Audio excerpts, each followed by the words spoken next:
like they would have, like little tiny space heaters, and they'd find a way to trap it inside of their sleeping bags and stuff. And they'd actually bring that with them to these different courses where you're in the woods a lot and stuff. But what's going on, everybody? We are live. Yeah, notifications good to go. So if you're watching this on a rerun and you're not watching it live, usually I'll tell everybody to go ahead and push forward a little bit while the conversation's getting going. But a couple of different things I wanted to say real quick is please like and subscribe.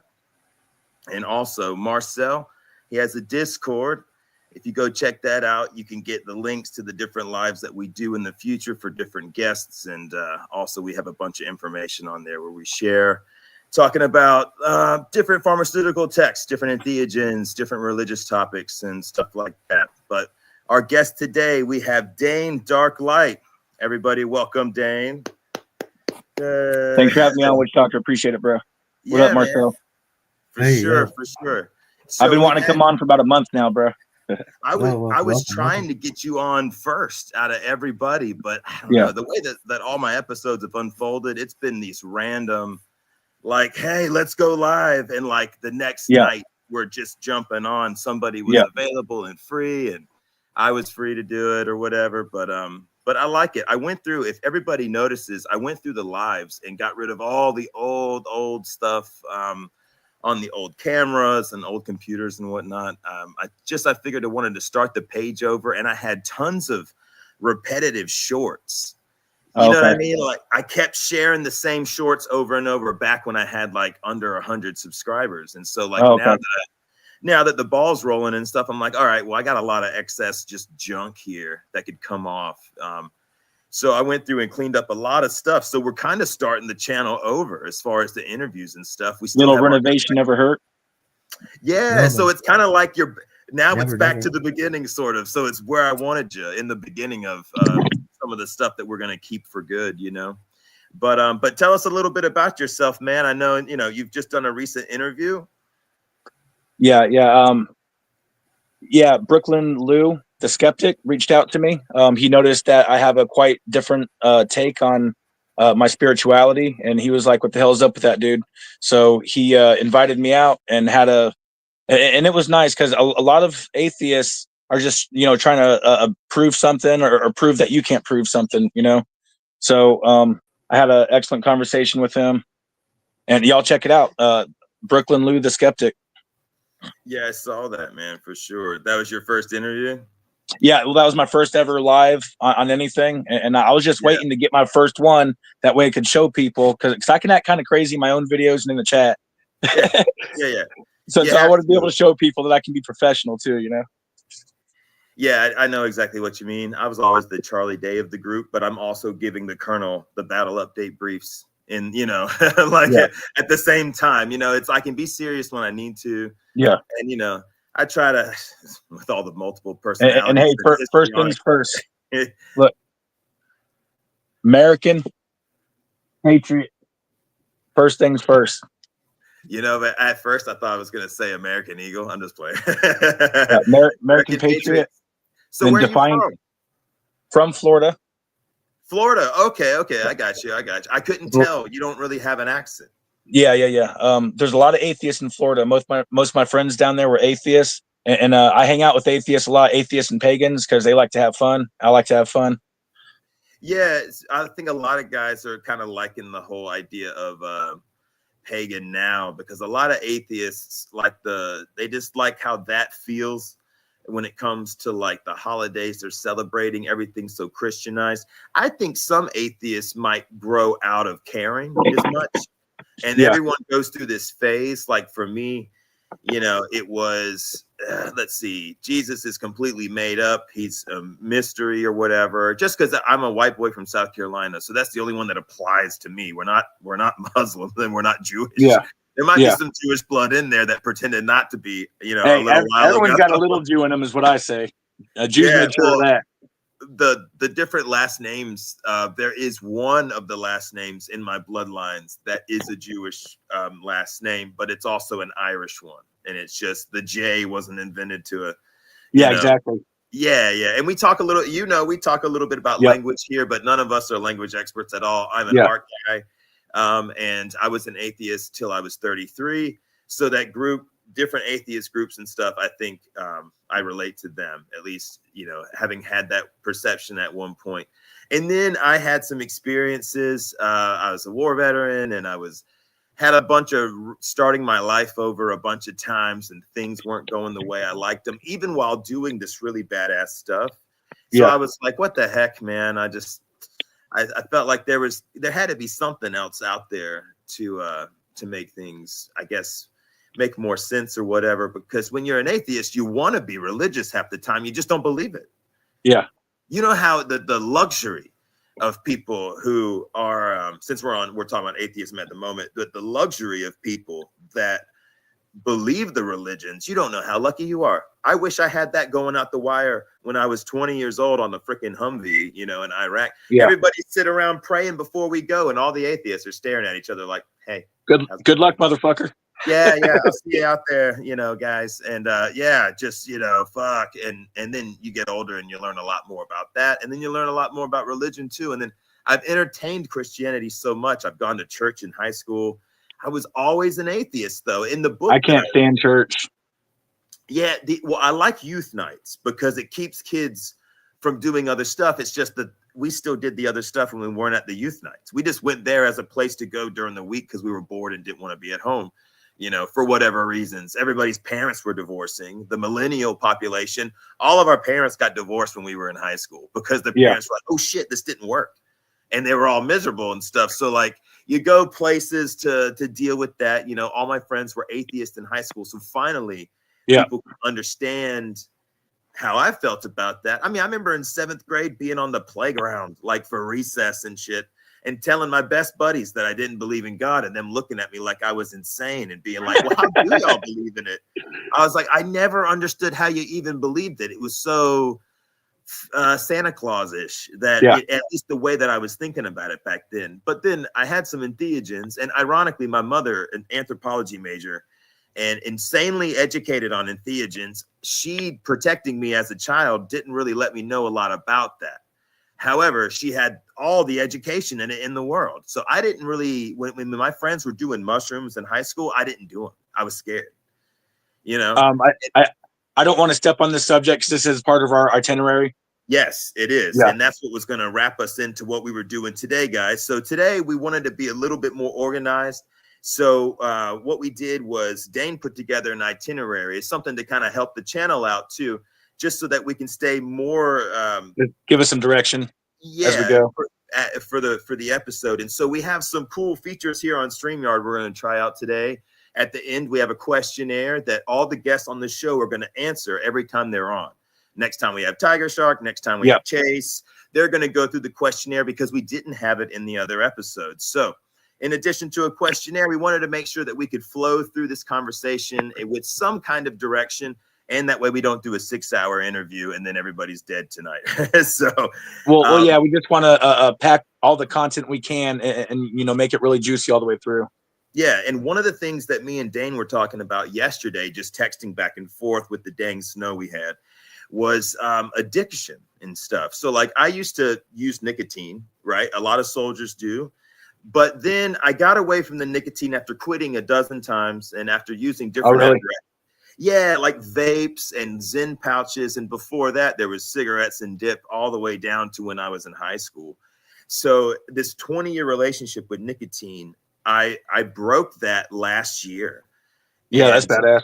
I finally gave it up. But bro, let me tell you, I still crave it every day of my life. Well, they say that it's proven that nicotine is harder to quit than heroin. They say that's been proven. I haven't looked into the studies myself, but that's what I've heard. A friend told me that when I was like 22. It was a dude that used to dip all the time. He was an old Marine that was a huge pothead. And he goes, Steve, all you're allowed to do while you're in the military, because I was still in the Army, he's like, you can only drink and smoke cigarettes, and that stuff kills you. And he was one of those first older military veterans that had started figuring stuff out. And he was so pissed off that I was in the military because I had already gone to Iraq once. And he was like, damn it, dude, you don't understand what they're doing this war for. It's all for money. And I was like, no, there's like terrorists and stuff, Yeah. and whatever. But he didn't fight with me too much because he was in the Marine Corps himself and he was deployed and he knows you can't go do that stuff if you know all the corruption's there. You kind of have to just be ignorant, which reminds me of religion. Because it brings us to religion. It has this position of ignorance, and believing in that gives you a lot of balls to go out the wire and stuff and to carry on a mission. I mean, you think about the Crusades and it's like you're doing all of this in the name of a unified message. And it's this dude from 1,000 years ago that was supposedly a divine dude. And even though we had a bunch of them before, we're all behind it. And if you're a second born son, you get to go to the four corners of the earth and have a plot of land and 40 acres and a mule. So who wouldn't jump on this bandwagon that we call the Crusades? Unfortunately, that's all my ancestors. They're all the same dudes. I'm a British, just the same population of people that were involved in all of that. So I have a really special place in my heart for Christianity. And I know people with addiction will sometimes use religion to get through addictions and stuff. So I think sometimes there could be sort of a good side to it there. I almost feel like churches could be rehab centers. Well, I also feel like that can be a double-edged sword too, though, because I think there's a lot of people out there who on the adverse side, they started off in religion and it drove them to addiction. Right. So I think it's just like anything; it depends on how you use it. Roger. Yeah. So following some of our itinerary here, we were going to talk a little bit more about addiction. Have you dealt with anything addictive in the past that was really hard to break that you're willing to talk about just because? Oh, absolutely. Okay. Well, that's why when you were talking about yours earlier, I didn't want to step on the itinerary. So yeah, I'll go ahead and lay all that down. Yeah. Right. When I was from a younger age. Yeah. When I was 13, I was allowed to smoke weed. My mom was a pothead, and she was allowed to smoke weed when she was 13. She was allowed to trip when she was 15. I was allowed to trip on acid and mushrooms when I was 14. And when I say allowed, I don't mean my mom turned a blind eye to it. She brought me and my brother home acid when I was 14. But she made sure we were in a controlled environment, that she was supervising us. And then after that, yeah. And then after that, we had all kinds of friends hitting up cow fields, getting the mushrooms, and then we lived way out in the woods down there in Florida, and we would have big old parties at my house. From the time we were 14 on up, and sometimes them parties got out of hand. And this is before all the social media stuff, but people just started texting each other, and all of a sudden there was 100 motherfuckers in my tiny little house, and I'm like, I don't even know most of these motherfuckers, and it actually pissed me off. I didn't like it. I'm like, I didn't invite y'all. Hey, who invited y'all? In the country, bro, everyone knows there's a party. Everyone shows up. Oh, Florida's a party state. Dude, Florida, yeah, my house, state. South Carolina. I was down in the swamp in the Low Country near Beaufort and Charleston. I'm from Walterboro, right? Yeah. And I would make flyers, and it would have directions from the stadium to my house because everyone's in the country. You're 6 miles away from each other, not just like the other neighborhood over. Yeah. So it would have directions on where to turn. There's an American flag on this white fence. It's a big 17-acre farm. It's a long driveway with oak trees, and I would draw a map just like freaking kids, to a treasure hunt. And I would pass them out at school. And this was right when everybody had those indestructible Nokia phones, but no smartphones, no flip phones, right? The ones, and they would never die. They'd last. Oh, I know. Yeah. Someone still got them bitches, and they still work. Dude, right? It's like they use those on bombs because they'll never fail. Yeah. So we would do stuff like that. But I was not exposed to LSD, but my friends had mushrooms. Now, did your mom do that because from a shaman, witch doctor type of perspective? And I hate to use the own name of the dang show, but was she like more of a pagan type of mom that thought that you were old enough now because you've going through puberty that you can now have this because she knows it's not going to affect you in that kind of way? She was raised as Jehovah's Witness, and my mom got out of that when she was 18. What? Yeah. Okay. Well, she got out of that when she was 18, and she just started. Well, she got kicked out actually because she was different. She just started studying everything. She liked to claim pagan, but it really wasn't like old school pagan because pagan is like all the old school Norse gods and shit. Right. Omnism, I think, is a term that I've came across that most accurately describes it, where you just kind of study everything and you believe that there's truth and divinity in every theology. And that's really more like what she was. But she liked to claim pagan. I think that's cool though. I think that's kind And of a cool she was cool as shit. I, to look at. after the first couple trips, she wasn't there for us like on every trip, because a lot of the times it was with friends, even though it was at the house, but she was working a lot, But we always did. She always said, if you're going to trip, come to the house and trip. She did not want us going to other places in a messed up situation or something. So she always made sure that we had a safe environment to do that in. And we lived way out in the woods. Same. We lived way out in the woods, and my mom was cool. She was a little bipolar, but she was cool as shit. Yeah, my dad was a little bit, but I think that was because he was an army guy and he got out and was miserable. So you just hate your life. So what do? You try to do something else that people can't do. My family is really, they're known for doing a lot of shit. Like we were the kids that were rappelling off of rocks in elementary school. Oh, hell yeah. Other kids' parents were like, what the fuck? I'd Like, what have are been you down. doing? like Aussie style and stuff, That's badass. Scuba diving. Like my brother got it when he was 12. I just got it later in life because when I was that age, we were doing stuff with horses. We were getting all these Arabian show horses and stuff. My sister was in competitions and stuff. My dad was in Civil War reenactments and just, I don't know. I grew up, it's just weird military to farm like Green Acres, but from a military family, not the city, right? Yeah. Green Acres, they they get this farm. It's gonna be fun, right? And they get their ass kicked every day. But I was around it. I was around the shrooms, and I was around the cannabis for a while. And then I was in the army, so I didn't really deal with anything other than nicotine and maybe alcohol addiction to a degree. My dad said that his biological father had a little bit of a drinking thing, and I think that might be because it was funny when I would drink beer, I'd get these splotches all over, these red splotches everywhere. Some days it wouldn't be that way, and some days it would. We would be different types of alcohol. But I've come to really not like or crave alcohol at all. And there was a time when I was looking forward to drinking every weekend, but with the use of cannabis, I was able to at least break the drinking habit. And ironically, 6 months after starting cannabis as a war veteran with diagnosed PTSD and everything, I didn't like medications for that stuff because I was just always scared that it was going to change do irreversible damage if it was too much. And I had a problem with addiction. So I was scared of being given like a Xanax prescription because I was scared I would eat them too often. You would like it too much. Yeah, and I'm just being honest. I just was scared of that. So I never took it. I never got that from them. And so cannabis helped that. But what was even funnier was after 6 months of using cannabis, I actually started competing in bodybuilding because I was finally able to handle the stress of that lifestyle. That's a really stressful and hard lifestyle to do. Yeah.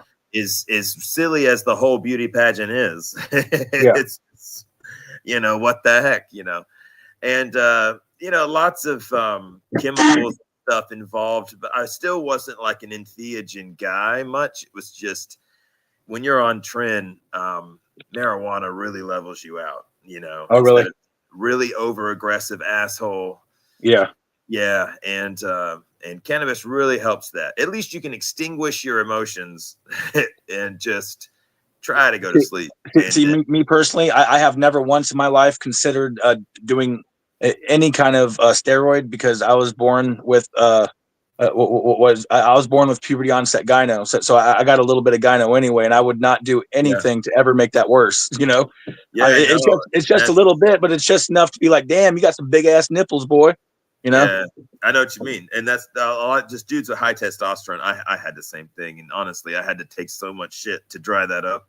Oh my god, I could have easily been a candidate for the surgery, but I didn't want to be walking around with waiting on the operation to heal and stuff. And if they mess it up, they make you look all funny, and everything. Yeah. This ends up sounding like a freaking. This sounds like chicks that are getting their boobs done. It sounds like that kind of conversation. It's Well, no, gonna mess them up. I'm just saying, it used to bother me I'm for a just long time. It used to bother yeah. me for a long time, because, walking around with some big ass nipples, people be looking at your big ass nipples, You can take So, some but letrozole, and that will help dry that up because obviously your body it has high testosterone, so you are aromatizing a lot of estrogen. The body will turn that testosterone into DHT or estrogen. However, it's usually the black dudes in sixth grade with a six pack that don't do anything that yeah, have the DHT derivative. Whereas the white boys, sometimes we get with the estrogen, which is why I got a full head of hair. awesome, awesome. I did not go bald with taking all those performance enhancing, things back in the day. I didn't lose my hair, and a lot of guys do. But yeah, either way, man. Can I continue with my drug journey? Because that was just the beginning Absolutely. of it. Yeah. That was just the beginning of my drug journey. Continue, sir. All right, so I started getting into Roxy's and Oxys when I was about 15, and at first it was just a little bit here and there, but it was increasingly more and more to the point where I was doing it every weekend. I never did it every single day because I had such a ridiculous fucking tolerance that I couldn't possibly afford to do it every day. My dose that I got up to was 8 Roxy 30s at a time. I would snort 4 and eat 4 back to back and try to make it home before it started nodding out. And sometimes that didn't happen. Sometimes I waited a little bit too long to start driving home.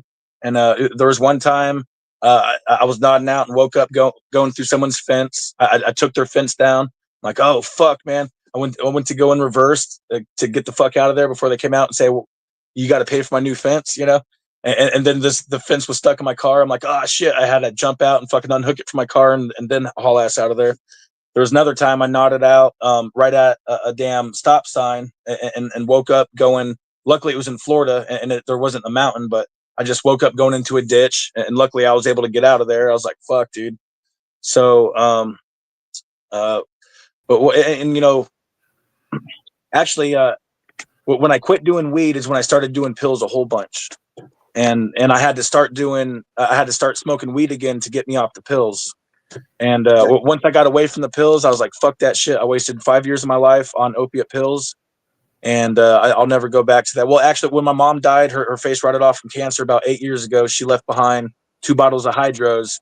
And I was so fucked up in the head. I just did. I mean, I shared a lot too, but I did that shit in 2 weeks, but I haven't touched a pill since. And so I've been mostly clean since I've been in Arkansas off of pills. Yeah. So it's real normal for bodybuilders to get on the painkillers too because they're just in pain from all the damn training. Oh, okay, yeah. I didn't know that. Oh yeah, but here's the thing: instead of having a prescription for something, because obviously a lot of doctors aren't going to be a fan of you abusing anything. Yeah. Sometimes they go the kratom route. Okay. And I had some friends that talked about how they wish they didn't go so hard on the kratom because they got kind of hooked on it. Well, I didn't even hear about kratom till recently, like in the last couple of years, because up here a lot of the welders were taking kratom, and I was welding for a while. I was a welder out at Ranger Boats.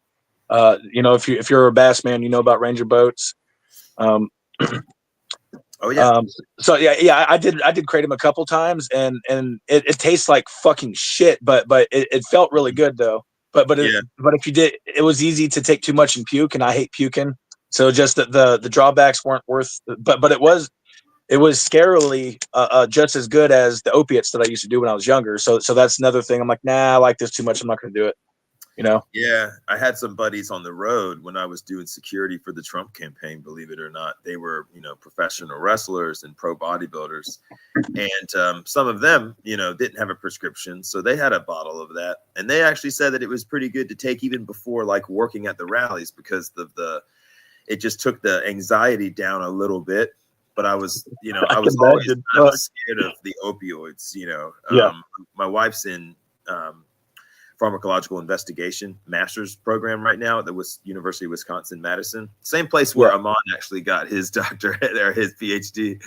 And that's the opioid it's huge right now. It really is. But everything's looking really good in that department, actually, as far as the stuff to come. It's just, how slow they are. Yeah. Unless there's something that they can really super control and make a lot of money off of in a very lucrative way. it doesn't usually get fast tracked very much. It usually takes forever before, you know, we used to operate with ketamine when I worked at a primate facility. And don't let me birdwalker conversation too much, but that was like the first time I had heard of sort of an synthetic entheogen being used as a, you know, and I was like 19. And I'm like, what the hell? We're using ketamine.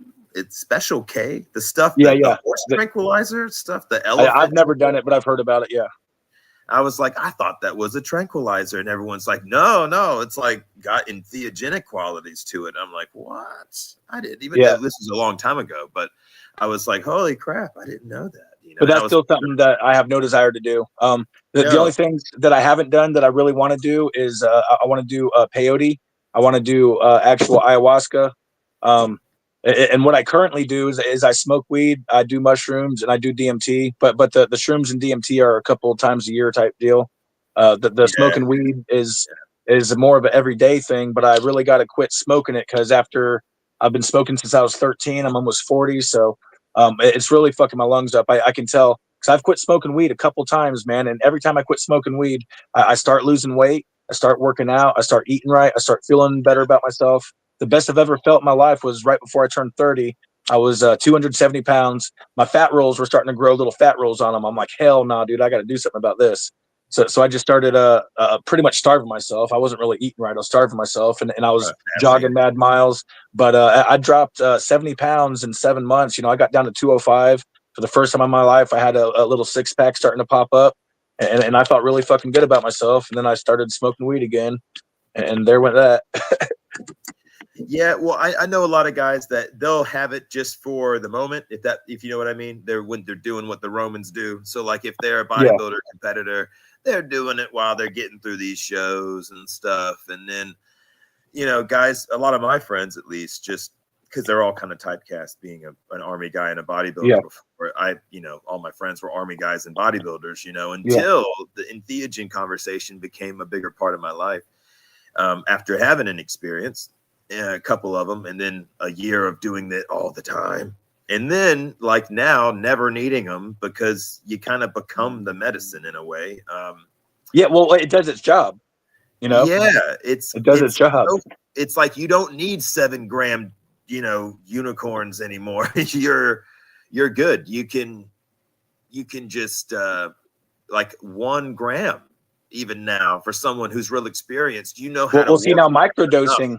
Microdosing, man, is awesome. See, with microdosing, you don't trip. Like a lot of people think that you trip. You don't even trip off a microdose. It'll give you some energy.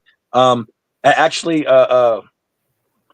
mushrooms. What do they call the active ingredient in mushrooms again? What's that? Psilocybin and psilocin. Yeah, psilocybin and psilocin. That's the only known compound that has been proven to regrow brain cells. And what that's doing is that's making new connections in your mind. And when you microdose. Yeah, neural pathways. Yeah, it's the only thing proven to build neural pathways. That's why there's companies right now trying to synthesize the active ingredients in there. The psilocin and psilocybin. I think they were. Even though, like, I know lion's mane gives me like, man, my heart will just start beating like I had a bunch of caffeine almost. Yeah. But it I haven't tried no lion's mane yet. I'd like to.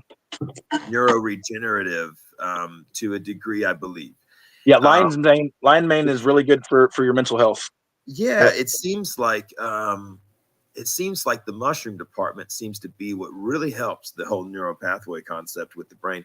But then I believe reishi and shiitake and cordyceps. So what I did one time was, after having copious amounts for a year and a half or so, I had this one particular ceremony where I wanted to kind of be a little bit smarter, but not risky, obviously, right? So the game plan was taking 3.5 grams, you know, which is that's the beginning of the bigger doses to some, you know. It's a lot. What we did was we told the individual, let's do 2 grams now, like 90 days ago, if you will. Yeah. Just have kind of a cool day watching movies, get the feel for it. Yeah. See what it does. All right. And then let's wait 90 days. And I want you to do everything to make your life better in the next 3 months. Taking more shifts at work, working out more, all the things you're supposed to do to make your life better, period, without the entheogens. So we did that, right? And even myself, just playing around with the individual. I like that. And so, yeah, like let's hustle this, bro, you know? And so, so we do 3.5 with a multi-mushroom cap from Thailand. So it was a Thai brand of shrooms. And it was reishi, cordyceps, shiitake, all the ones that are good for all the things, you know what I mixed mean? bag, yeah. So we took a recommended serving of that with the 3.5, with the lemon juice, the whole thing, you know? Yeah. And had probably one of the best experiences I had ever had. Just because it was all planned right, the intention was there. Yeah, exactly. It's a big part of it. The need for it, you know. So that's one thing I want to make sure the audience knows is that, you know, we're not doctors at all. And any ideas you get from us, obviously all the fair medical disclaimers need to be applied. We're just talking about our own experiences. We don't condone experiences with teens or giving them to your kids, or we're telling our own personal stories. That's outside the Hey, I did gloss over something which I wanted to touch on the drug subject before we go to the next one, which was I don't know, when I was about 16, I was with this girl. I was crazy in love with her, and her brother was shooting shit up, you know, opiates and stuff. And for about a year, I did shoot shit up a little, just a couple times, but I mean, a couple's enough. But just that, I just didn't want to gloss over that. Like I did shoot up opiates. Actually, there's this one time I shot up fucking a coke first, and then opiates right behind it, a speedball, as one might call it. And I'm just saying, that's how I know I will never ever do that shit again. That's how I know. Sometimes you got to do something to know you'll never do it again. A lot of people in the bodybuilding world, you will hear some pros talking about taking those pills that way because of the liver damage that you're trying to avoid. So for the average person that isn't really exposed to this kind of conversation in the bodybuilding world, instead of taking a bunch of steroid pills, you're better off taking the intramuscular stuff. It's literally healthier for you. Blood work will show the difference. Your liver okay through the roof. Oh yeah. So it's I hate to say this, but in a Breaking Bad sort of situation, you're actually taking the healthier route when you utilize it without it being ingested. Without it going through your damn liver. Well, that's the whole conversation around our Jesus talks about his magic wands and the different, you know, magical juice concoctions that were being rubbed in different places for different things, whether it be ceremonial oil or if it actually have entheogens in it, whatever. But the whole how you absorb something, there's other medicinal reasons why things are done that way. And you'll hear about bodybuilders that take things that way. Not only are they taking them without the prescription, but they're also crushing them up and turning them into a different kind of thing. Okay. And so it's a lot more common than people realize, which is one of the reasons why I wanted to bring you on so you could talk about it, because as much as people might think that, you know, oh my gosh, how could anybody ever get into a situation like that? It's really common. And just your next door neighbor might be dealing with the same issue that maybe you had dealt with before, but you never know because they live in a freaking little neighborhood, you know, or something like, you know what I'm saying? But if it's not that, you'll have these soccer moms that are just blitzed on 6 different prescriptions all day long because their doctor just hooks them up, you know, just whatever they want. Yeah, they're falling over at soccer practice.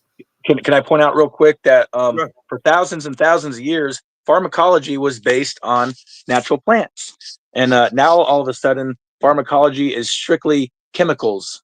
Okay, so now chemicals are considered drugs, and natural or chemicals are considered medicine, and natural plants are considered drugs. You know, there's something fucked up going on there. And what is that? That's because you can grow plants in your backyard and grow your own medicine, and that directly interferes with the profits of the pharmaceutical companies. And I'm just asking, who gave the pharmaceutical companies the right to dictate our health is what I'm asking. And the answer to that question is the people, but our perception about it has been manipulated. And that's something that the people have to pay attention to. Yeah, one of the things I was going to probably just sprinkle on our episode today was some of the really badass movies I've watched in the last 72 hours. I don't know what it is about this new Fire Stick I bought, but it is making the best recommendations on Amazon Prime. And so after watching this really cool movie the other day, Blink Twice, I watched another movie called Vivarium, really cool symbology there. Then another one called Synchronic. Yep, I've seen that one. Fake ayahuasca.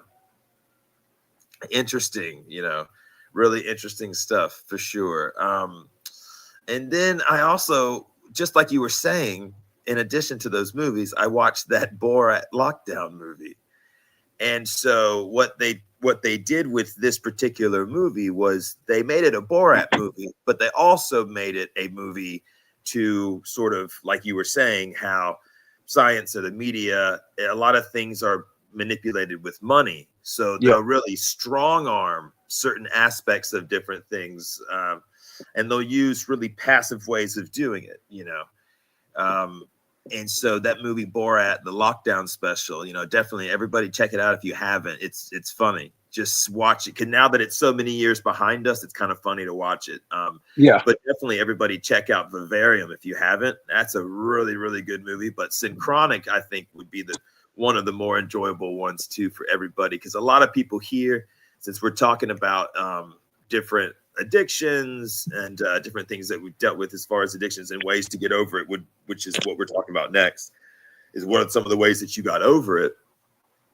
What were some of the different things that you did to cut out some of that stuff? Like, you said you lost a bunch of weight once and were working out like crazy. A couple times, and every time I quit smoking weed.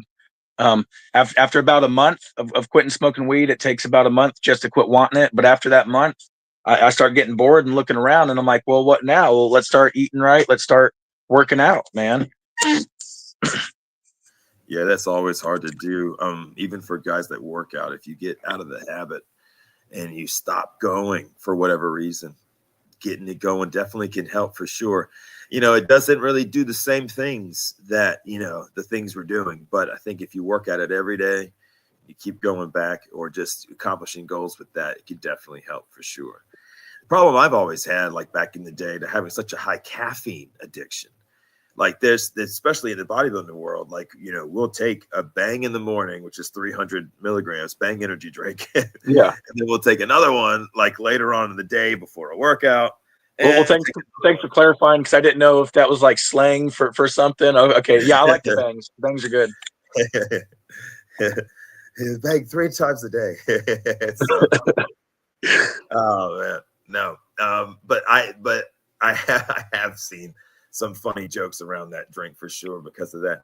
I tell you what, man, those guys at the freaking Arnold, which the Arnold's coming up soon, not that anybody cares, but they used to have the biggest freaking thing, and I think they got sued for not having the aminos and the creatine in there that they said that they do. But so caffeine's been a big thing for me. It's caffeine's like coffee. I got coffee right here.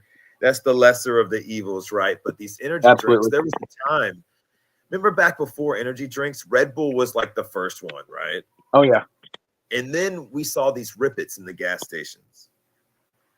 And then like Monster. And then all Full Throttle and all these other ones started shooting up. And it's like, wow, if people really realize just how addictive caffeine is and just how much it sucks to get rid of it when you've had it your whole life, they would never even take them. But the amount of caffeine, even before a workout, you don't want to take more than like 100 milligrams just because, not that you're going to have that much of a stenosis of the arteries and veins and blood vessels and stuff, but a narrowing effect that you get from diuretics, but it's not so much that, it's so much that you can I kind of fight or flight if I have too much caffeine, but it's like the one thing you're allowed to have in the military. So people will drink 2 4-packs of Monsters and have like their liver give out, 20 years in the army living on Monsters and beef jerky. when I first started watching you, I didn't know how swole you are because you're always wearing jackets and long sleeve shirts and shit. But then after I started watching you a little bit, I started seeing them guns. I'm like, God damn. I'm trying to do another show this year. Fuck yeah. But what I got to do is I got to get off the damn caffeine for like I got to get off the weed. That was hard. That was hard. But what you can do is if you're in Arkansas, so obviously, is it a green state or is it medical? No, but I'm close enough. I usually go up to Branson, Missouri and get my weed and come back. So supposedly, allegedly.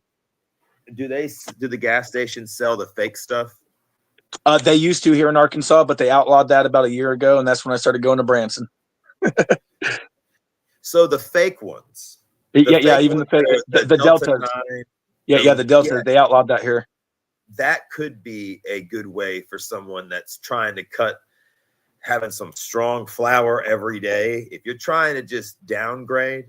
Well, I did try it for a year. I was smoking the Deltas for a year, and I can tell you all about the Deltas. It ain't the same thing. On the Deltas, like I kept literally when I'm driving, I kept forgetting where the fuck I was. To the extent to where I kind of started freaking out. Not only did I forget like what road I was on, what state I was on, I'm like, what fucking planet am I on, bro? I'm like, all right, chill out, just keep driving. You'll see something you recognize. And then I drive and I see something I recognize. All right, I know where I'm at. 5 minutes later, I'm like, where the fuck am I?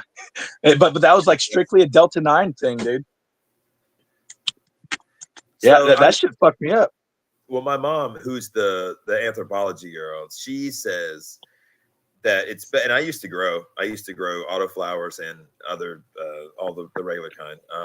Okay. Yeah. Autoflowers are kind of. So here's the thing: if you're new to growing, autoflowers are pretty forgiving as long as you don't overwater that shit. Yeah. And you can mess up the lighting schedule and everything, and it'll still do its thing. It's just you have to do autoflower. With the autoflowers, you got to be really picky about the strain you get, just to make sure you got a high THC count, because they usually have a lower THC count. It's the only thing with the autoflowers. So I think if somebody were to grow autoflowers, you would only have so high of a THC. But I did grow some Girl Scout cookies that had everybody at the jiu-jitsu school just like, yo, this stuff is hot. But you can still do the extracts. You can still make the extra. And while I'm talking about that, okay, when my mom got cancer, it was squamous cell cancer. She said she had a cold sore in her mouth. Okay. A year later, she's like, man, that cold sore is still in my mouth. A year later, she's like, man, that cold sore won't go away. I'm like, Mom, that's probably not a fucking cold sore. You might want to go to the damn doctor. Right. About a couple more years go by, and all of a sudden, that cold sore starts blowing up in her face. And it wasn't a cold sore. It was cancer, dude. And so she waited to the last minute to do anything about it. But kind of like as a Hail Mary pass, I went out and I got me a 1/4 pound of weed. And I made up cannabis oil. Okay, you can look up online how to do it. It's super easy. But check this out. Okay, this is a real life testimony. Within 3 days of putting it on her face was rotting off, dude. Her face, she looked like she could be a part of The Walking Dead as a zombie. Seriously, her face was rotting off. Mom. No, seriously, yeah. You don't ever want to watch your mom's face rot off. That shit's fucked up, bro. No, my mom's everything to me, dude. Well, that's what I'm saying. She was to me too. But so anyway, after 3 days of eating it, she was eating it, and I was wiping it on her all of her sores. Within 3 days, this weird white film popped up, and I wiped it off, and it stopped the fucking growth in its tracks, dude. That shit works. I've heard of it doing great stuff, man. Dr. Rhonda Patrick talks about, and she's great for people that are pregnant. She had a baby herself, and she was, Miss Salmon, Eggs, and Avocados every day, but she even sells salmon eggs. Like, she has a link on her stuff. And real quick, backwards, this is Daen Dark-Light, the darkest night. I am the brightest night. I am the darkest light, and I am ascending. The dark light is upon you. Step into Dane's world. In my head, I just kind of call you Batman because I always think Dark Knight, so that's cool, right? Especially the Christopher Nolan ones, man. Those were the shit. And real quick, also for the chat, in case no one knows me, I'm a non-Abrahamic true monotheist. I do believe in the construct of the one true creator, but I do not believe that the Abrahamic perception is accurate. But while I say that, I am most familiar with the Christian perception. So I am absolutely, I all day long, I do nothing but study. I go into Jewish rooms, I go into Muslim rooms, I go into Christian rooms, Gnostic rooms. I'm just compelled. Like sometimes I don't even want to do it, but I can't help it. I just like, oh, I got to get up in there and learn some shit, you know. So, Kind of but addicted to knowing more about it. oh That's yeah, how yeah, that is an addiction. Theology and religion to me and that kind of segues into one of our next point, which is the positive aspects of addiction, because it kind of like going with what you were saying is a good way to combat negative addictions is you combat them with positive addictions. You know, and that's like one of the things I did when I dropped weight is, you know, I stopped smoking weed, but then I replaced that addiction with the addiction of eating right, with the addiction of working out, and there are positive addictions. So I think, you know, looking at it like I have to totally eradicate addiction is the wrong way. You have to right. understand and utilize the power of addiction and make that work for you instead of against you. It's like use that same energy and fuel it towards something that is Yeah, proactive. yeah. It's something that betters your life instead of something that hinders your life. You know, because and I think what that all comes down to is your self perception, and that kind of goes back to you know our childhood trauma thing. You know that's on the itinerary too, but I think your childhood traumas is a direct path to, you know, the addictions in your life, the profession that you go into, your spirituality or lack thereof. You know, your childhood traumas cause all that. Yeah, you Um, know, I've talked about this on the show. I've had a since we are segueing into the childhood trauma aspect of, you know, people using entheogens for health. We've all seen ayahuasca ceremonies on yeah, YouTube. I watched one of the first ones that I really loved was this white boy from America went down to South America and made friends with enough of the shamans to where he developed his own therapy school, kind of, where you go badass. down and they interviewed everybody. They had lost friends in car accidents, or they had Yeah, had some sexual issues, some, you know, yeah, one way or y'all another. I don't know what words to use and not make YouTube click us offline, but Well, just, you know, there's all yeah, kinds of sexual issues. yeah, tons of stuff. And one guy looked like he was just a rock and roller his whole life.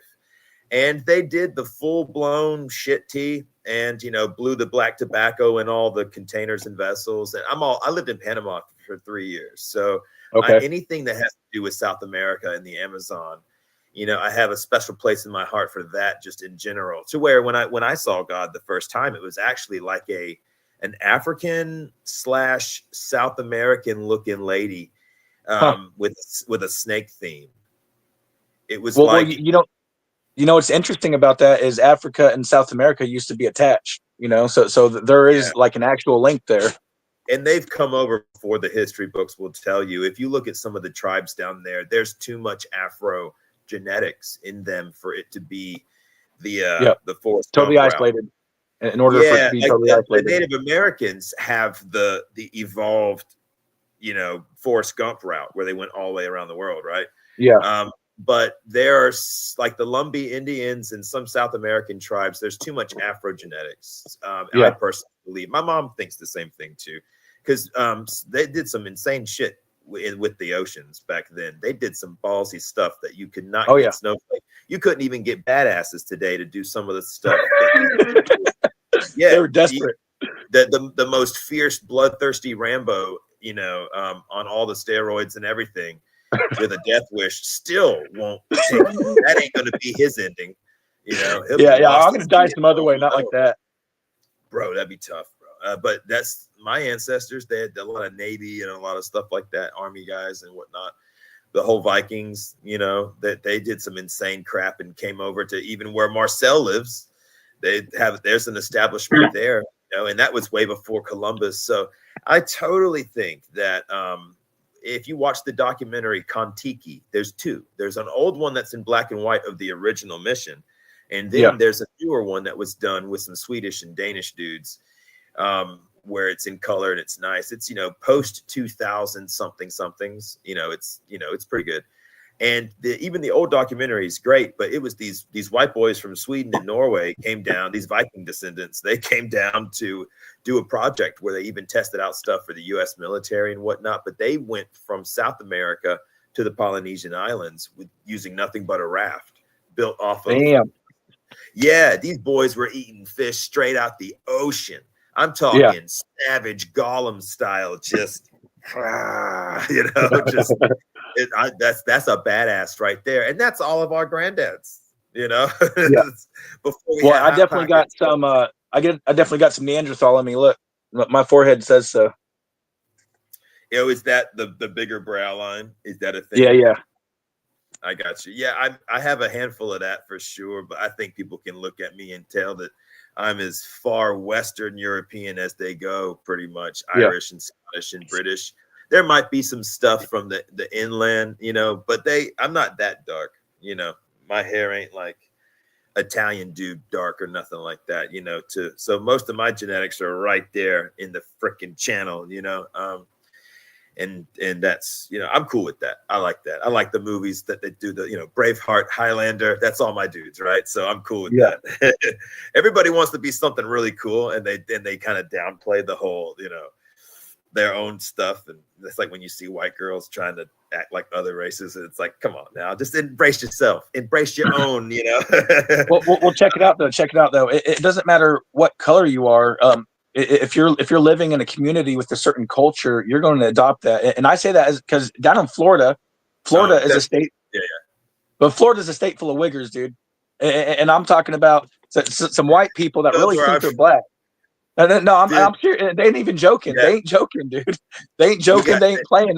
That's a culture thing. That's not a color thing, A 24%, 25%. Sorry, I don't know why I said 24. I've been doing math for like a week now. Like my semester started, so I've been in math 150 every day doing. 25% of my friends growing up were Slim Shady types. Yep. That was the guy at the time who was kind of that symbol for dudes that dress like that and all that, Yep. So everybody and ICP back then, it was like ICP. That was the only alternative rap back then. Freaking some juggalos. Everyone dyed their hair blonde and had big white shirts and jinkos, like Well, me personally, I was in I was more on the goth side. I'd paint my fingernails black. I'd be spiking my hair. That's what the musicians. Yeah. And most of the musicians are goth type dudes, and if they're not musicians, the goth type dudes were really big into music altogether. Obviously, to have that the theme and stuff. It's kind of funny to have our own. So like when we were growing up in the 90s, we looked back at the 80s and the 70s and the 60s for their themes and stuff. And now that we've lived through these other ones, it's funny that like my daughter watches videos of dudes who are emo. Because I'm like, hey, that's from when I was in high school. Like dudes with the black the emo shit wasn't really out. Well, we didn't call it emo though. The emo word when I was in high school, the emo word wasn't even heard of. You were just called goth. If you were any kind of alternative, they just called you goth. Where I was at down in Florida. But right after I got out of high school, that's when all that emo and all these different terminologies came around. My town was a little behind everywhere else, I feel, because like when I moved out there, I was in 8th grade, right? We were a military family, and then we wound up in Virginia and in Somerville, South Carolina, where I went to the School of the Arts. So I came from this really privileged school. I had a really awesome childhood, I'm not going to lie. But there was no drugs or anything. It was straight laced as could be, except for like in high school, there was some drinking. And working at the feed store, we all dipped and shit because we all rednecks by that point, Yeah. And so, this is literally the jacket I wore at that feed store in high school every day. This is literally, I've had this my whole life, man. And I'm wearing this because everybody was like, well, I did not everybody, but I had some people talking about like, the robe is weird. And I was like, all right, I'll wear regular clothes and be boring. Watch. Like, I love the robe, dude. What are you talking about? I love the robe, dude. You're like, I'm just chilling, motherfucker. You look so comfortable. I think I have nemesis, right? Like they're all constructs, but I have the foes of the witch doctor, and they seek to take me down.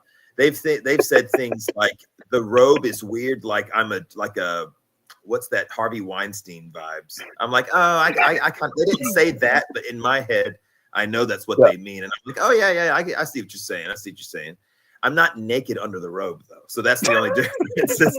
I don't answer my hotel room with the the robe open. If they're undressing you with their eyes in your robe, that's on them, not on you. All right, so real quick, we do have a question from the audience. How old are you? And then I'll go. I am actually almost 40. I'm almost 40. I'm 39. I'll be 40 in end of April. So in my head, I think of like my brother's graduating class. He is almost 40 or is 40. He was 2003 when he Okay. graduated, Yeah, I was or when 2004. people would have graduated. What year were you? 02? I think I was. I think I was 04. 04? Okay, yeah. So Yeah. I was 05. So we're right around the same window of life where Yeah. the radio had all the same songs. Oh yeah. TV was the same. Some people think I'm like in my 40s and some think I'm in my like younger 30s. I'm 37. I can pass for 30. Early 30s. I don't look as old as I am. I see people my age all the time, and they always look way older than me. My wife is pregnant, and so she actually looks kind of younger right now. And everyone's like, "Oh, you're like 24." She's like, "Yeah, no." I'll take it. Who have no loose shoes? I make people guess my age all the time because they always guess younger. Well, it's funny. I watch different Makes TV me feel shows, good. and I was watching Prime. They have The Price is Right from like 1982. And it's so cool seeing these brand new Mustangs, and they're like the 82 Fox body Mustangs and stuff, like on The Price is Right. But I noticed that the Bob character, he doesn't have any gray hairs. I'm like, does he dye his hair? Because I have so many freaking grays, dude. So I feel like I look older because of all of that, all of this. And if I have longer hair, it all covers it up. So you can't see it. Yeah. I'm just now starting to get gray, but also my hair started thinning out on me, so I shaved that shit. And I always promise myself whenever I have to shave my hair off, at that point, I'm going to be tattooing my head. So I got my face planned out. I'm going to be getting a Celtic blue, a face tat. It's going to go like 1, 2, 3, 1, 2, 3, 4 on both sides. And then I got to, I'm going to have my face blasted out, bro. I planned that for years, and I just haven't had the money for it. But yeah, I'm going to have a war paint, Celtic blue war paint on my face tatted is the plan. The head, I see people do that where their hairlines are. They do everything. Yeah, and I'm gonna do my whole head. I think that's kind of cool. Who's it? Old Boy. He does that. He's got that on the side, and with his hair long, you can't see it. It's kind of cool, because you can look completely different by putting your hair up. You know what I mean? That's really cool. It's really cool. And people tell me not to do my face, but it's totally gonna happen. Well, I had and the way I put it is I don't want to have sorry. No, you're good. You didn't want to do what? I just want to say I don't want to die without having my war paint on my face, and I never know when I'm going to die. So I got to get my face done because I got to have my war paint ready for when I die. You live off grid, you were saying. Yeah, I've been off grid with no electric ever since my mom died, pretty much. Because I was hanging out taking care of her, of course, for a year while I was paying on my property that I had. And as soon as she died, like the next day, I started packing up and moving my property. And it's been 8 or 9 years now. I've had no electric. And the idea was to be off grid with electric, but I just haven't got there yet. And I'm just a hard-headed motherfucker. And I'm like, well, necessity is the mother of invention. So I guess I don't need it bad enough yet if I don't have it yet, Right. Well, so we were talking about childhood traumas and stuff. And I talked about I had a very privileged childhood, being a military brat, living in Panama. Even though it was during a war, it was still kind of a privileged opportunity. It's like when you get like maybe a mission to Africa and your parents are missionaries and you have really crappy conditions to have to deal with. We didn't have crappy conditions to deal with living in a house, but the war broke out. And there's always this weird risk that something can happen to y'all, Oh, fuck yeah. My mom had to combat crawl to the fridge and get milk and stuff. And we were living in a water heater closet with the mattress over our heads.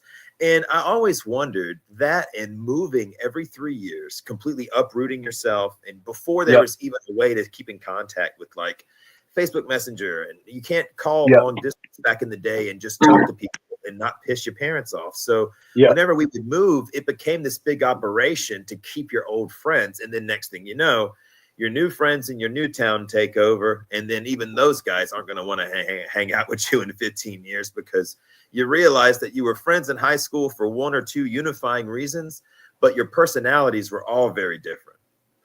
So you realize when you're 35 or 37, like me, like when I go home to Walterboro, there's a good chance that all of the friends that I used to hang out with, even being home for the holidays, only certain people are going to get an actual invitation or visit from each other.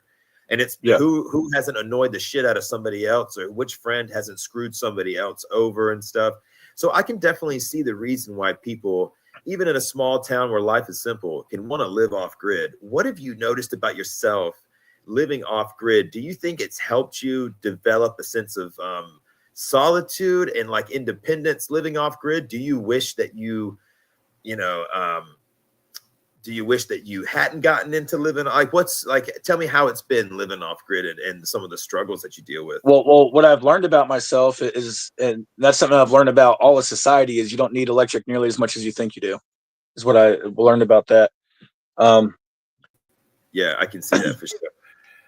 Every time you put me on by myself, it freezes me up, man. But oh, I didn't even know. I'm sorry.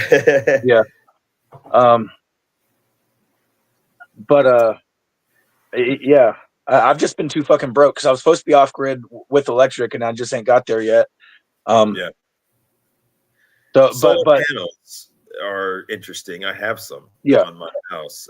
And I know a guy online. You might follow him. His name is Ken Wheeler. Okay, no.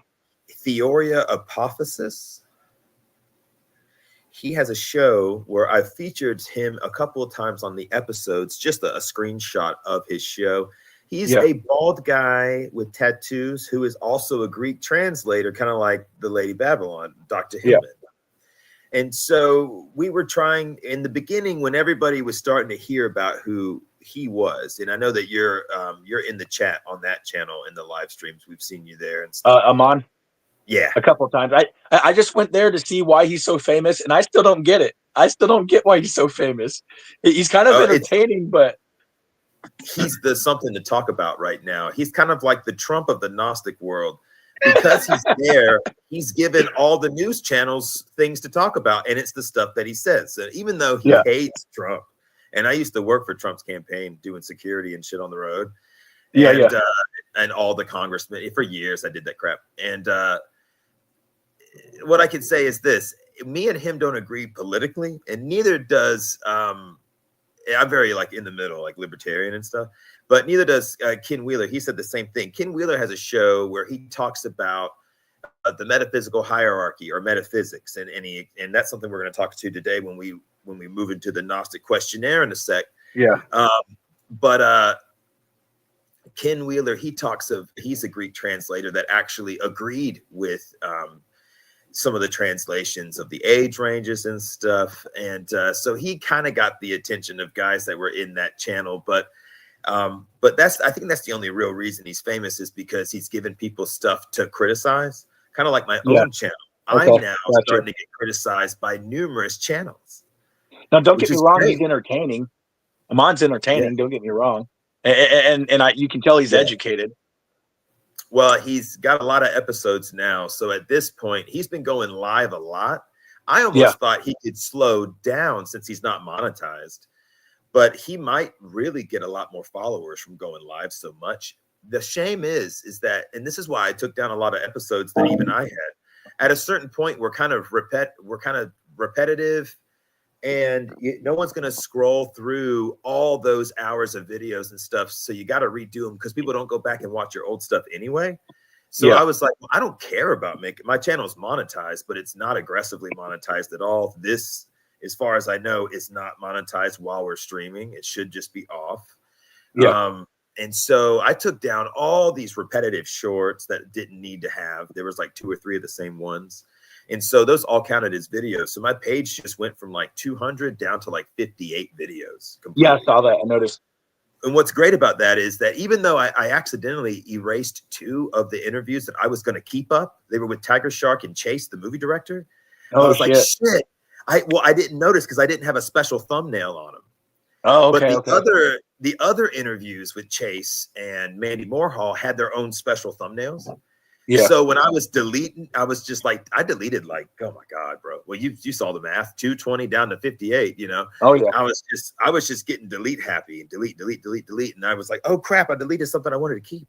So now we're going to have way more interviews, right? And so I'm really glad that you came on the show and you talked a little bit about the childhood trauma.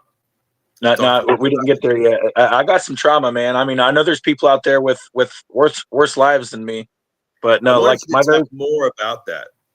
My very first memory in life was my dad beating the fuck out of my mom, bloodying her face up, smashing her face in the mirror, saying, "Go look in the fucking mirror." Me and my brother were cuddled in a corner, hugging each other, just hoping our dad didn't see us. That was my very first memory in life right there. And my mom didn't stay with my dad too much longer after that, but every single guy she ever got with was always an abusive alcoholic. And you know, she did a lot better when she finally smartened up and just stayed single. But that was only when I was older in life. My whole childhood, she was always with abusive alcoholics. Right. Just that style of boyfriend, I guess, you know. Yeah, it was like the same person, but in different bodies, kind of. You know, it's like she had a type. Let's just put it that way. My friends that were bodybuilders, some of them have talked about it more so on their YouTubes and not to me, but they've talked about having childhoods that were like Rich Piana, for example, which I don't know him personally, but he knows who I am because he sent me a box of freaking crap. I watch Rich. Yeah, it's a cool dude, you know, and he a lot to say there, but he talked about having a mom who had different boyfriends all the time, you know, different bodybuilder type boyfriends. And, you know, I've heard of some horror stories of bodybuilder dudes losing their shit and being abusive. I know that's got to be traumatic. You know, the only thing traumatic in regards to my dad versus my mom growing up was, you know, and it wasn't even that bad. Like I said, I had a good childhood. My dad's a really good dad. He tried hard. His dad left him when he was 4. So he wasn't going to do that to us. They did get divorced in high school, and I don't think anybody enjoyed that. But neither did so they. to be clear, in the last handful of years, my dad's been great. You know, he quit drinking and stuff, but you know, he was an abusive alcoholic in my younger life. But he's been great. He finally, you know, put the bottle down pretty much. You know, and he was always great when he was sober. But as soon as he started drinking, it was a Jekyll and Hyde thing, and that runs on both sides of my family. Me personally, from 15 to 25, I didn't drink at all just because I did not want to end up like that. But once I realized that I don't like alcohol like that, whenever I drink, I just, you know, take a couple shots. I feel it for a couple hours, and then I'm good. I quit. But I'm one of the few people in my family that can drink and then put it down without getting blackout drunk. I had the hardest time with, sorry, I'm messaging Tiger Shark. Yes, sir. Bring him on if he's free. He'll kind of help us do the questionnaire too. Today, if you want, emailing him now. But my dad didn't drink because of his dad. And so the only thing I dealt with was my dad hated being a civilian. And he made good money too. We spent it all on horses. So we still lived the same exact life as a middle-class family that was having a tough time because we were paying for horses. We were just broke. So that's why we got our own farm. You know, and so we go out to the farm, and now we just did manual labor from 7th grade through when I went into the Army. You know, it just building fences, digging post holes, you know, and that actually, I think, made us a little bit tougher. And I think it was actually therapeutic. Well, kids got to work. You know, kids have to learn that they have to work.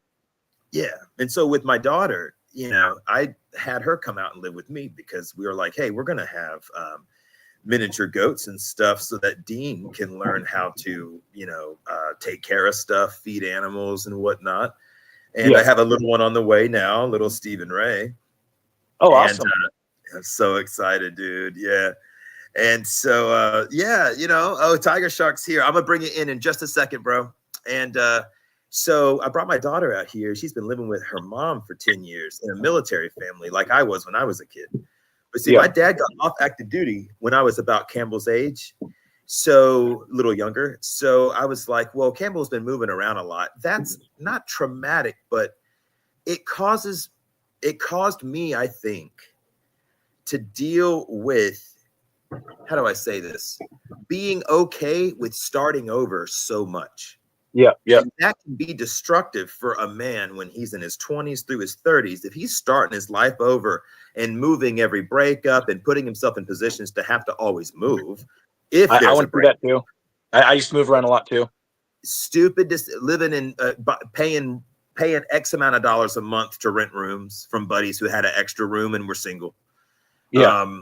You know, it's fun for them because they're depressed and alone, and it's fun for you because you just had some stupid breakup or something, you know, and oh, I'm all lonely, and everyone acts like that, you know. And so I had a lot of that stupid crap, and if anything, that was more traumatic than even my childhood. Was just how rambunctious and unsettled my life was for the longest time. Yeah. You know, and I don't. My recommendation to guys that might be a little too into something that's causing maybe their relationships to not work out. I'm glad to be where I am now. I'm glad it all happened the way it did because it led me to my wife and it led me to where I am and absolutely. my kids. And I thought I would never have another kid again. And that's I'm awesome, so dude. proud and so happy for everything that we have. And we've been busting our ass to do it. It's definitely worth it. And so there's like that movie I was referring people to watch. What's it called? Hey, let me get Tiger Shark in here real quick. Yes, sir. We got what up, dude? Hey, what up, Tiger Shark? Good to see you, homie. Guys, nice to hear you. Nice to see you up there again. Yeah. Yeah, I'm glad to bring you on because I accidentally erased some of our damn interviews. So I'm like, shit, now we got to get more. So. Oh, fucking sick, bro. Oh, nice. Like we just got that? Oh, you've had it. Yeah. I took some inspiration from your backdrop there. Oh, hell yeah. Yeah, I ordered this one on Amazon and I put it in my daughter's room at first and she didn't like it. It was too dark. It was black, you know, and too blue. Not as relaxing. Oh, that's perfect. Black and blue is perfect. For me and my wife, we liked it. We're like, oh, we'll put it behind our bed, you know, and it's only like $10. So at the tax, you rip them off the wall 100 times. But you know, we don't even have a headboard just because it takes up more room to have those big bed frames and stuff. Yeah. And we got a pretty big house, you know, but we were buying this property for the property, not for the house size, you know. And we didn't know if we'd be having a little one or not. Got the house. So now we need a bigger place. You broke that headboard, man, making them, right? Yeah. But yeah, the headboard kept messing up the damn tapestry. I'm in here trying to be quiet because my 13-year-old's in the living room. Well, it's funny because my 4-year-old goes, Dad, why are you kissing Mom? And I look at him and go, well, how do you think you were born, bro? Well, what's funny, I think, because my wife works, she works in a lab. You know, she's a microbiologist. And so she's usually gone like in the mornings and stuff, you know. So when we're trying to have a baby, for example, it's only on the day she's off. Or at night, you know, for sure. But, you know, when I like having if you're trying to get pregnant, you want to do it a couple of times a day all the time when they're in that window, right? So she had her little clock and calendar.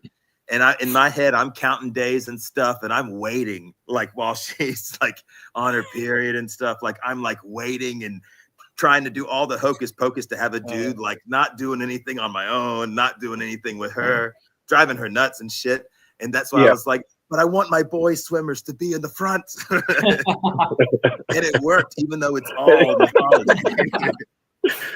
So yeah, little boy, I gotta still send you the registry, but she just finished it. So we got a while, but she just finished it. So I'll make sure I put it in Discord. Awesome. Yeah. Where are we at on the itinerary? So we are.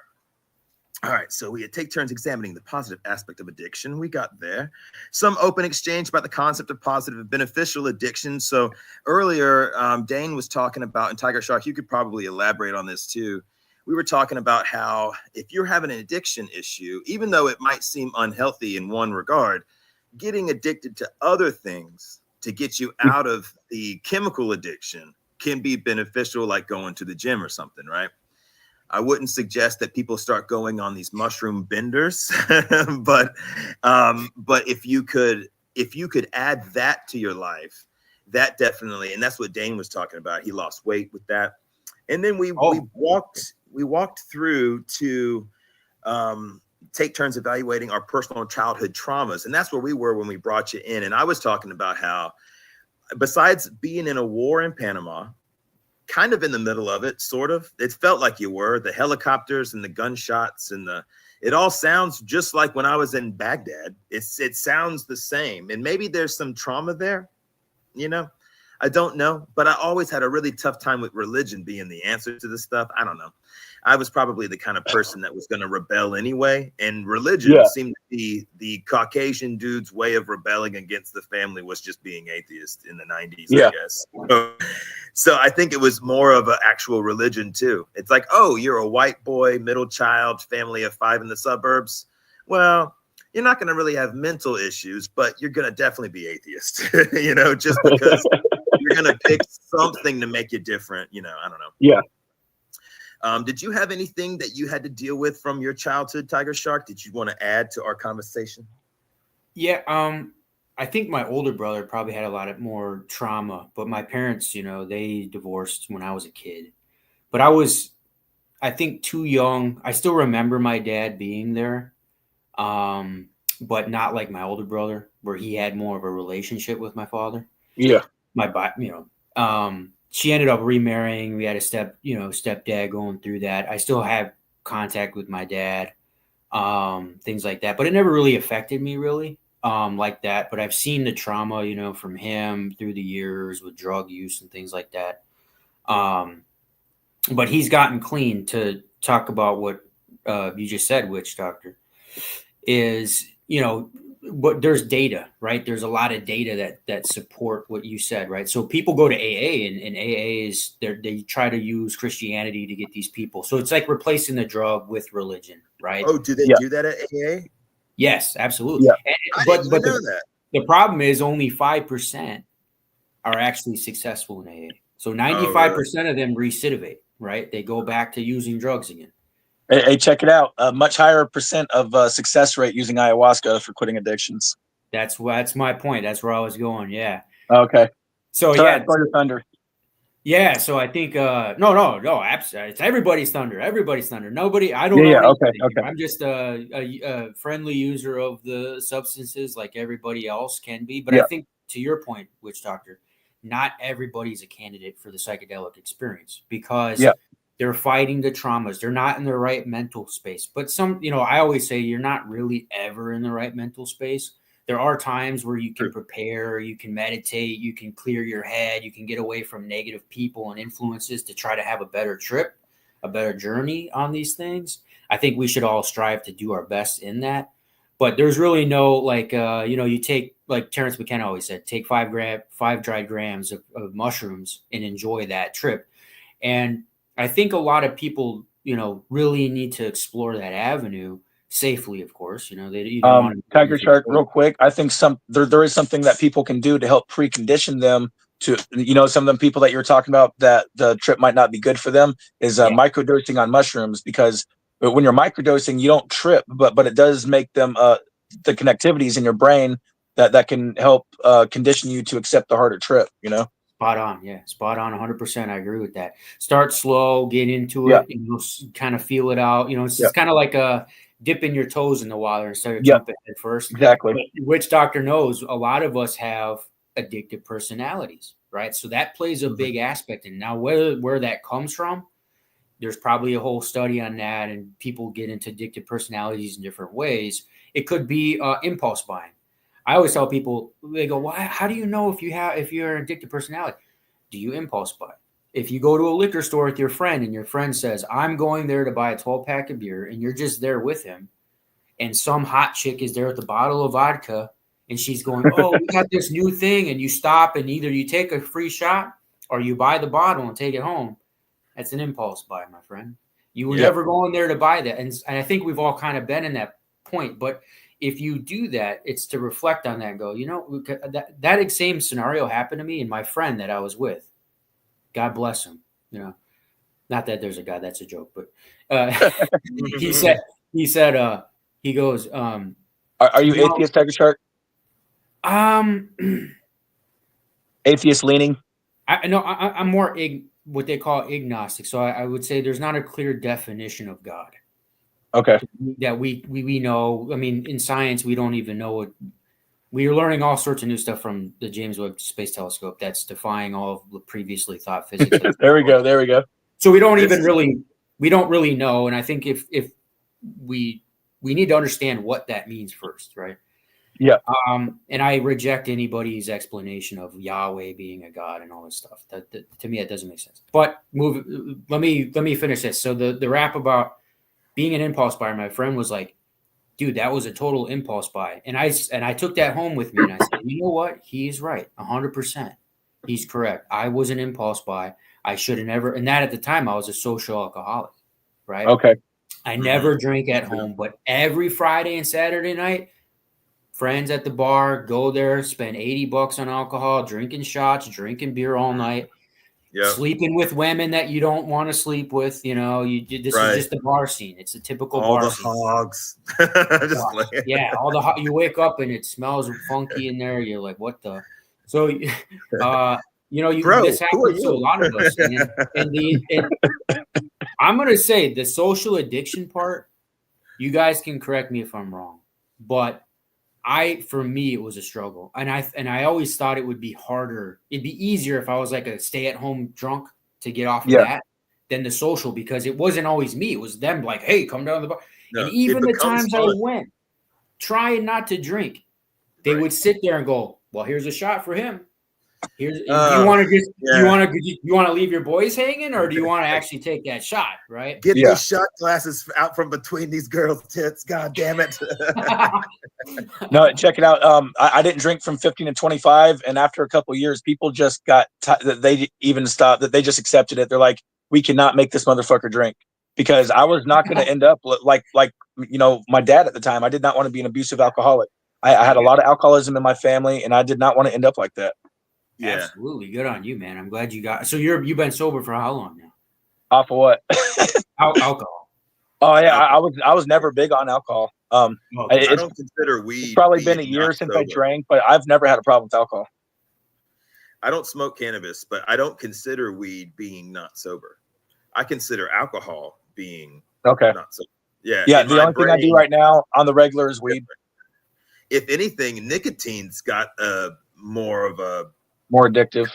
Yeah, I would put that more in because if you're hopped up on nicotine all the time, you're getting angry every freaking hour or two that you're not getting any. And it's totally true.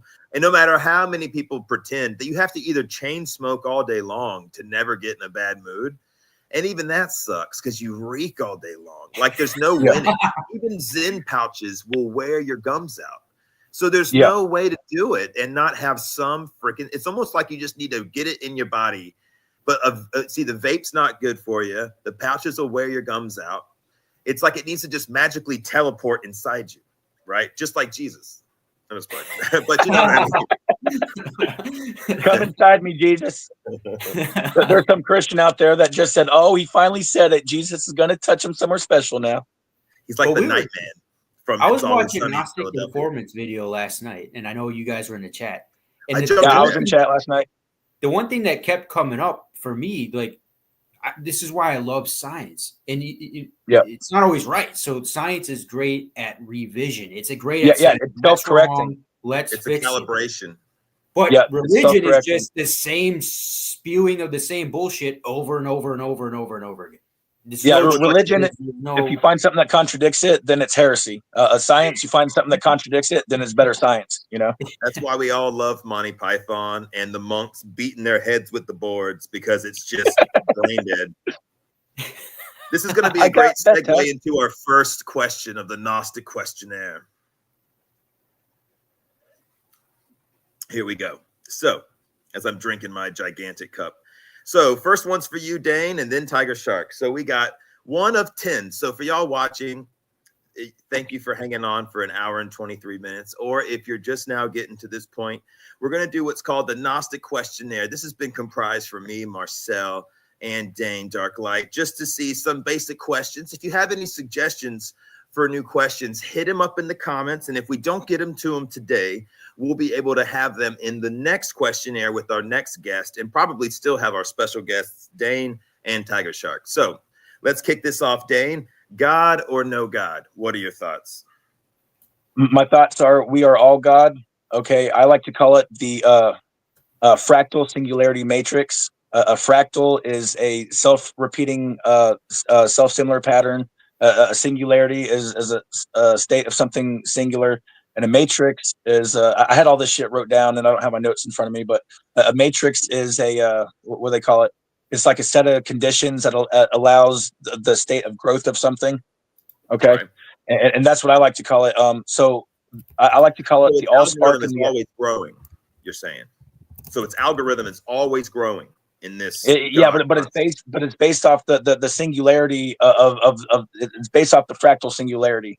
You know, the singularity that's the godhood, the state of one, which is what we all are. I believe we are all God. Our consciousness is an extension of the omni consciousness, which some call God. I think God is living through our lives. Tapped into this matrix, and that dimension is God to you. And atheists don't like this, but I say everything is God, because if God is a perfect creator and He created everything, then every creation that He puts forth is as well a perfect creation. That goes back to it. I have this all written down better, but. Yeah, but I like it. I like the off the hip, because we all know what we want to say. And even myself, I misspeak all the time. I misspeak in videos that I haven't taken down. And who cares? It'll be way more views later on videos where it's all corrected or I don't misspeak, you know. But so you use the word he. Oh, well, yeah, I don't think there's a gender, though. I just use it because that's like the common euphemism, you know. I don't think that the actual once you creator is beyond gender, okay? Gender is for Have you felt female energy on different entheogens and masculine energy on others?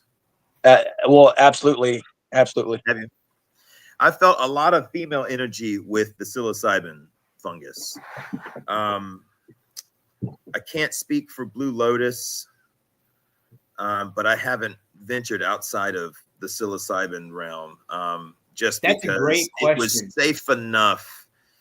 Now, Tiger Shark, same question, and somehow if you can throw in your ancestors have been around a lot of different cactuses that are part of entheogen rituals, and they talk about peyote having a masculine energy.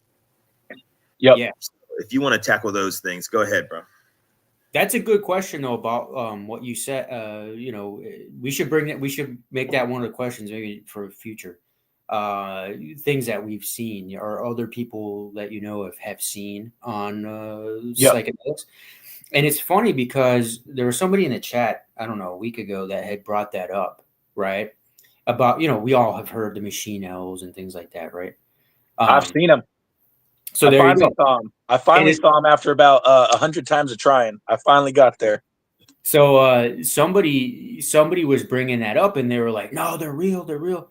And a lot of people have seen them, and I go, "Well, you're right." But there's actual evidence for these things, and they go, "Well, what is the evidence?"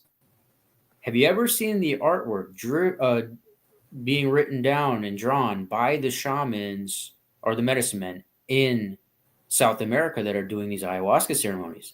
Because they draw all the time. It's just more. They don't draw machine elves per se, but it's all nature, snakes, women, men, what they're feeling on these experiences. And my answer to that precisely is that there's people that describe it in both ways, and there's people that also describe not seeing anything. There's people like Rupert Sheldrake that was dear friends with Terence McKenna that have done a lot of psychedelic journeys with him and Ralph Abraham that have never seen anything. Yeah. Right. And so I think it comes down to other people's perspectives, really. Well, I thought I was one of those people as far as DMT goes. I thought I was one of those people that just wasn't going to see an entity. And I kind of accepted that. And then actually, if you look at my videos, I got 2 videos labeled meditation, and those are actually live DMT trips. And the very first one that I posted, that's the one where I saw the DMT elf, and it was 2 of them. Look, they came from either side of me and kind of crisscrossed going in front of me like that. And there was 2 of them, but there was also infinite smaller ones all around. And what the DMT elf jester told me was that we are all God. We all create our own worlds, which that's a belief I held anyway. But a figment of my mind confirmed my belief. So we'll just put it like that. Now, what about you, Witch Doctor? Have you seen these type of entities or? Yeah, man, it changed my life. So I was, an atheist for 33 years, and then I had some psilocybin, and I watched a movie, and had a really good experience. And then my mind was open, and now it was just a matter of kind of navigating more. Now, I had tried to lean into Christianity so much, it just never worked. It just never did. I tried so freaking hard. Oh my God, man. I even tried wearing a cross and really getting into it, and because something about it is still so freaking beautiful, though. Like, for example, all the movies we've grown up on different crusades and Excalibur and all this stuff in the name of the cross and my family's lineage, dudes that look like this with freaking armor on, and it's motivation for even being in the army. And then for me to go in, it's all this old warrior shit, and all in the name of this religion too. All of my family's like Lieutenant Dan. I've had a family member in every goddamn war, all the way back to the beginning of time, every generation, every time. And until recently, they were always getting shot. Me and my brother avoided that. So still had some other crap happen, but but either way, so it means a lot to me. And not to mention, I will say that there was this one particular night when we were getting mortared really heavily, and it was 2 weeks from coming home from my first deployment. Here I am, 20 years old, can't even legally drink yet in my own country, and it just been slinging lead in freaking Baghdad for, a year. And the new team comes in, and we're doing left seat, right seat, which is pretty much when you start cleaning out your magazines to give them to the new team that's coming in to replace you so you can go home. You've been there shitting in freaking, holes for, however long, and don't get me wrong. I was there for the big theater stuff in the surge with 2007, 2008, right below Slaughter City and Fob Loyalty, and Fob Rustamaya and Zafrania and the Rustamaya districts of East Baghdad. Awesome place to get deployed as a 19-year-old kid for sure. Not necessarily saying that's for everybody, but it was for me. And I absolutely even miss being in the army. But I remember as an atheist, after having lived through explosions and shooting and all the stuff, going out the wire constantly on this cat team as a gunner, who everybody's targeting you because you're the guy with the weapon, the cruiser. Yep. It's like disabling the vehicle completely if you take the gunner out, and then someone's got to pull your body out the freaking turret and man the gun, And I can't tell you how much I wanted God to be real in those moments, So God or no God, I didn't think there was. Even when I was deployed, and even when, I was buried in a big pile of freaking 10th Mountain Infantry guys, and these kids started praying. And it'll give you chills and make your freaking hair stand up, because you can just feel the love in that room. And even without entheogens and without anything making you believe even in God or anything, and still not believing in God, I still said to myself, dude, if you're real, let me live, and I will continue to look until I find you. And I did. At 33 years old, after a couple of big trips, I sat down in my bathroom in DC. And I'm just trying to recreate the scene as best I can for everybody. Had my headphones on, and I'm listening to Strife by Trivium. Freaking high energy song, man. It'll get your blood going. Heavy guitar, the drums, the build up, everything, right? And it's about an hour in. I had just done 3.5, maybe 4 or 5 grams of penis envy mushrooms. I had just taken with lemon juice. I had probably taken regular lion's mane caps with it, I believe. If not, I would have eaten a chunk of lion's mane that I was growing in my own box. I used to grow mushrooms, not just the magic ones, also like lion's mane and stuff. And so I'd have bins of fungus everywhere in my freaking apartment in DC. Here I am, an armed security guy for the Republican Party, doing all this in my house in DC. Tents with cannabis growing in it, mushrooms over the laundry machine, just everywhere. And growing out of the plants in the house, just, hey, what's up, puppy dog? And I'm sitting in the bathroom, and I turn the lights off, and all of a sudden, I see this snake head come forward and look at me. And I was like, I had already taken mushrooms a few times, but with my eyes open, watching a movie and just closing my eyes in the living room, you know, not like total darkness like Terrence McKenna suggests, right? So here we go. We're in the freaking bathroom. I got enough penis envy in me to feel that electrifying love blanket around me. And it's like I could just feel God's blanket around me, just like a sindon in the garden. And so I could just feel that freaking blanket of love that I haven't felt since like before I was born, which is hard to say and describe to somebody, because if they haven't had a transcendental experience, they don't know what the hell you mean when you say before I was born, you know? And well, let me answer the question and then we can move on. But I think a lot of us can relate to exactly what you just said, right? So even though I call myself an agnostic, where I don't think there's been a clear definition of God, I mean, everything's really incoherent. And I think to say that God is just relative is probably closer to the truth. I mean, even in the Christian theology world, you have over 40,000 different denominations around the world, which is incoherent because they can't even agree on anything. I don't even want to debate like you guys. I don't know about you. I think you've mentioned that you have in the past debated Christians. I'm not even interested in debating a Christian, even though I would destroy them.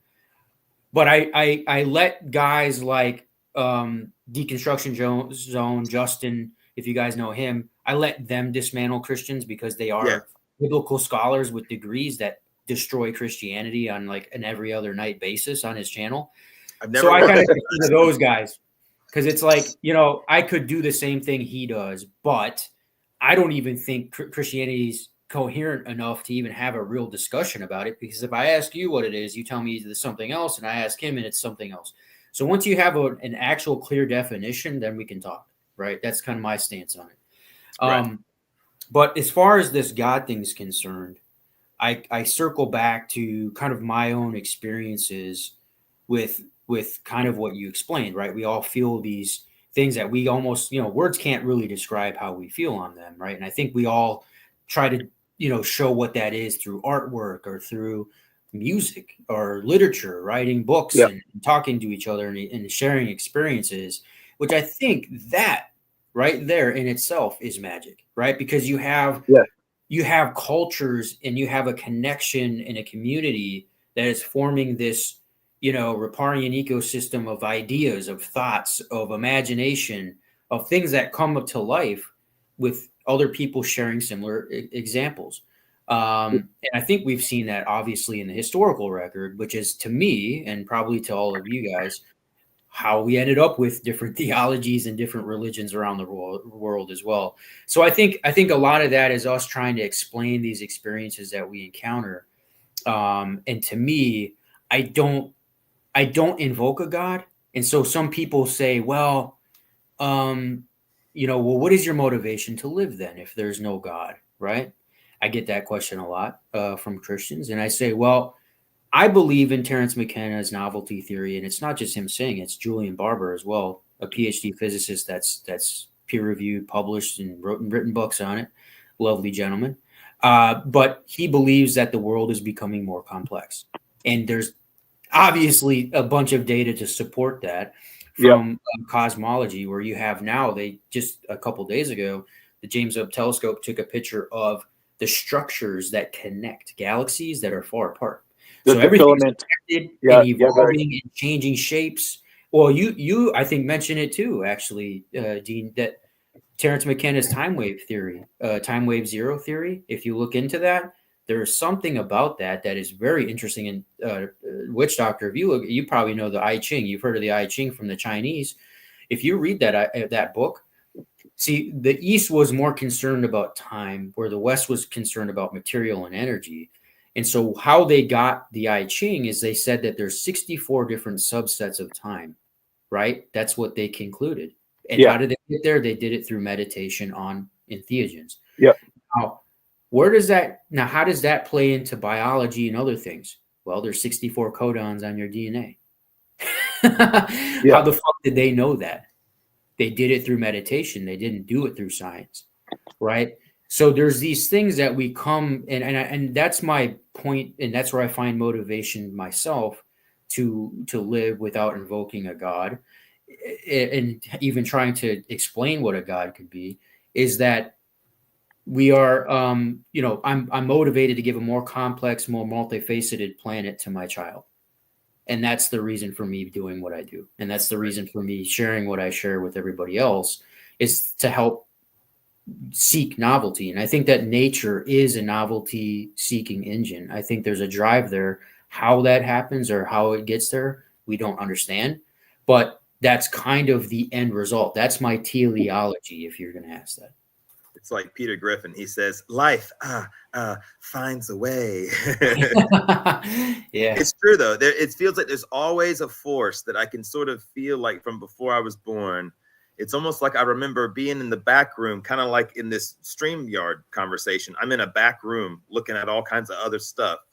I kind of feel like I remember that about being alive. Like I remember being in this other place first and coming into this world. And I almost feel like there's always some drive for it to create more. And it's like an energy I don't remember feeling other than my own creativity, or trying to be, at least. Like this. Well, what they say about freedom. So if you read a lot of the philosophers and things, they get these questions all the time. Like, what is freedom? What is free will? What is all this stuff? And basically what they say, pure freedom in its pure form doesn't start with a negation. That's why I always say that, is because Christianity is saying, well, you can't do this, you can't do that. And there's these laws and these rules and you have to follow them. Freedom is creation. Deleuze, Guattari simply say that philosophy is creation and creation is freedom. For me, that's true, but I also add to that. And I say personally for myself, I say that freedom is resistance, and it's resistance of the negation. That's how you get to freedom, especially in our time period, my friend, with the hegemony of modernity, where you have Christianity telling you what to do, you have society telling you what to do, culture telling you what to do, telling you to be docile. They judge you, right? They make you feel less than you are. These people are better, and you're never going to be anything. And this is probably what leads to a lot of that childhood trauma, right? These people growing up to teenage. That's why I always say, man, you're a dad. I'm a dad. Dean, are you a dad? You got kids? You got kids, Dean? Oh, I'm sorry. The stream's kind of breaking up a little bit. So I got no kids. My dogs are my only family. You got dogs, so good enough. Good enough. You're a dog dad.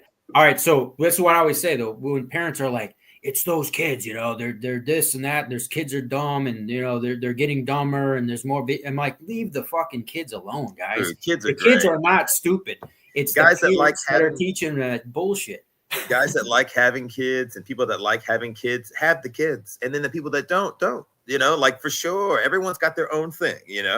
Well, it's not that. I haven't found the right girl. I've been single and celibate for about 9 years at least. Yeah. Wow. Waiting for true love. That's one of the things that is hard about living off grid, is that there is less communication and contact with other people. It's usually a choice, it usually is. Like everybody knows when they're going to go live out on a desert island, for example, that they're going to be the only one, castaway kind of feeling.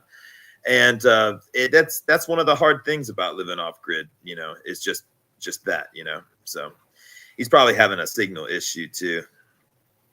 Yeah, no, I mean, I really appreciate you guys' answers here. I'm always learning from people, so it's great. I mean, now another question for you. So you guys have had these experiences on your journeys. Have you drawn any of that? Have you wrote it down? Have you taken notes? What do you guys do for that? You go first. Experiences on what? Anything.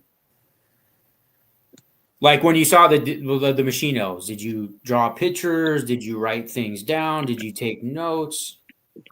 Well, I had like basic revelations. Like the first basic revelation I got was that everything is connected. And that's a really basic a revelation. But later on in life, I had another revelation, and it told me that what connects all life, okay? But mycelium connects all life. All living things have mycelial structure in them, and all that mycelium communicates with itself, okay? And I think that I call that physical or light mycelium, and light mycelium is a reflection of the dark mycelium or the ethereal mycelium. It is a personal theory of mine. All right. So, The see. StreamYard's kind of breaking up a little bit. It's cool. That's why it's good to have a few people at once. That way, if people have technical issues, even bounce around.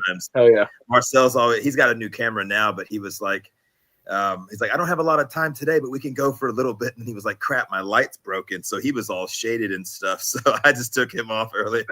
And I was like, we'll be all right. I was like, Tiger Shark's probably hanging around somewhere. And we have other guys we want to bring on too. I've been meaning to get Daen on first. But then we ended up having we just didn't work it out in time. Now we finally got you on, but let's move on to question number 2 of 10. I know that some of us will probably have better explanations than others. And later on we'll be like, damn it, I should have said this. I should have said that. But let's see. So we talk about religion a lot on the channel. We talk about entheogens. We talk about the artwork and stuff, just from my background at the School of the Arts, and the anthropology with my mother's background. Kind of just the witch doctor lens, if you will. And I talk about Jesus and some different theories on Jesus. So because of that, even though we did talk about a little bit of our religious beliefs already, I was going to ask you, Tiger Shark, take this one first. Was Jesus real? Was he based on a few people or a complete construct?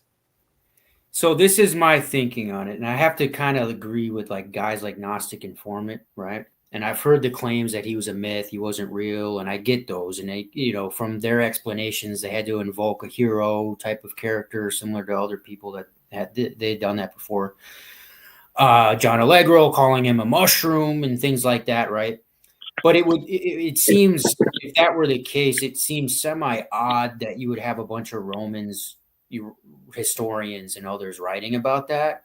But there's another wrench in that too, right? Because that's kind of where Gnostic Informant goes and says that. And I get that, right? And it would make sense. Well, if he wasn't a real person, why would they say that? Well, a lot of them, I don't know. They don't really say they've seen him. They never met him. They're not like, hey, I met this guy. He's doing this. They all just talk about kind of auxiliary things that happened because of him, whether the Jews were causing problems and they kicked him out of Rome, or whatever the situation was. Saw him in a vision. Yeah, like Saul, the first adjudicator. He fell off the horse, right, and bumped his head, and he said he saw God or whatever, right? Yeah, he bumped his head, all right. Blah blah blah blah blah. So I would say that if he is a real character, now here's the other crux of that, right? Is you have Irenaeus. Now this is the crux. If you're a Christian, the crux of your belief is in Irenaeus. Because why? Because if you listen to people like Wes Huff, and my problem with Wes Huff is that Wes Huff says, well, the book of Luke is historically accurate. Well, we know it's not, because there's a lot of contradictions. They can't even get, so what the contradictions are very late in the game, but you also say that Luke and Matthew can't even agree, like Jesus was supposed to go to the temple in Jerusalem, and then they say they took him to Egypt, so which one was it, what happened? But it all comes down to Irenaeus. Irenaeus was an early church father, right? And the way he took it from the Gnostics, the way he stole the lineage and saying our church is the true church and kicking out the Gnostics, is he claimed that his line had a direct connect to Jesus. So how does he say that? He says, because I'm Irenaeus, my teacher was Polycarp. Polycarp was a student of John that wrote John. And guess what? Based on Polycarp told me, Irenaeus, that John wrote John. So that's all Wes Huff and all these guys believe that. The problem with Irenaeus is, if you actually look into what he says about Christianity and about Jesus, he can't even get his age right. He claims that Jesus was 50 years of age when he was crucified, which is completely wrong. It's way the hell off. So if you're going to hang your hat on Irenaeus telling you that John wrote John, and that's how we know John wrote John, and so we think Mark wrote Mark and all these other things, how can you even believe this guy if he says that Jesus was crucified at 50? Yeah, he's a second it's century. Not adding up at all, right? Reading this Wikipedia here, just as a little quick tab, or quick reference, if you will.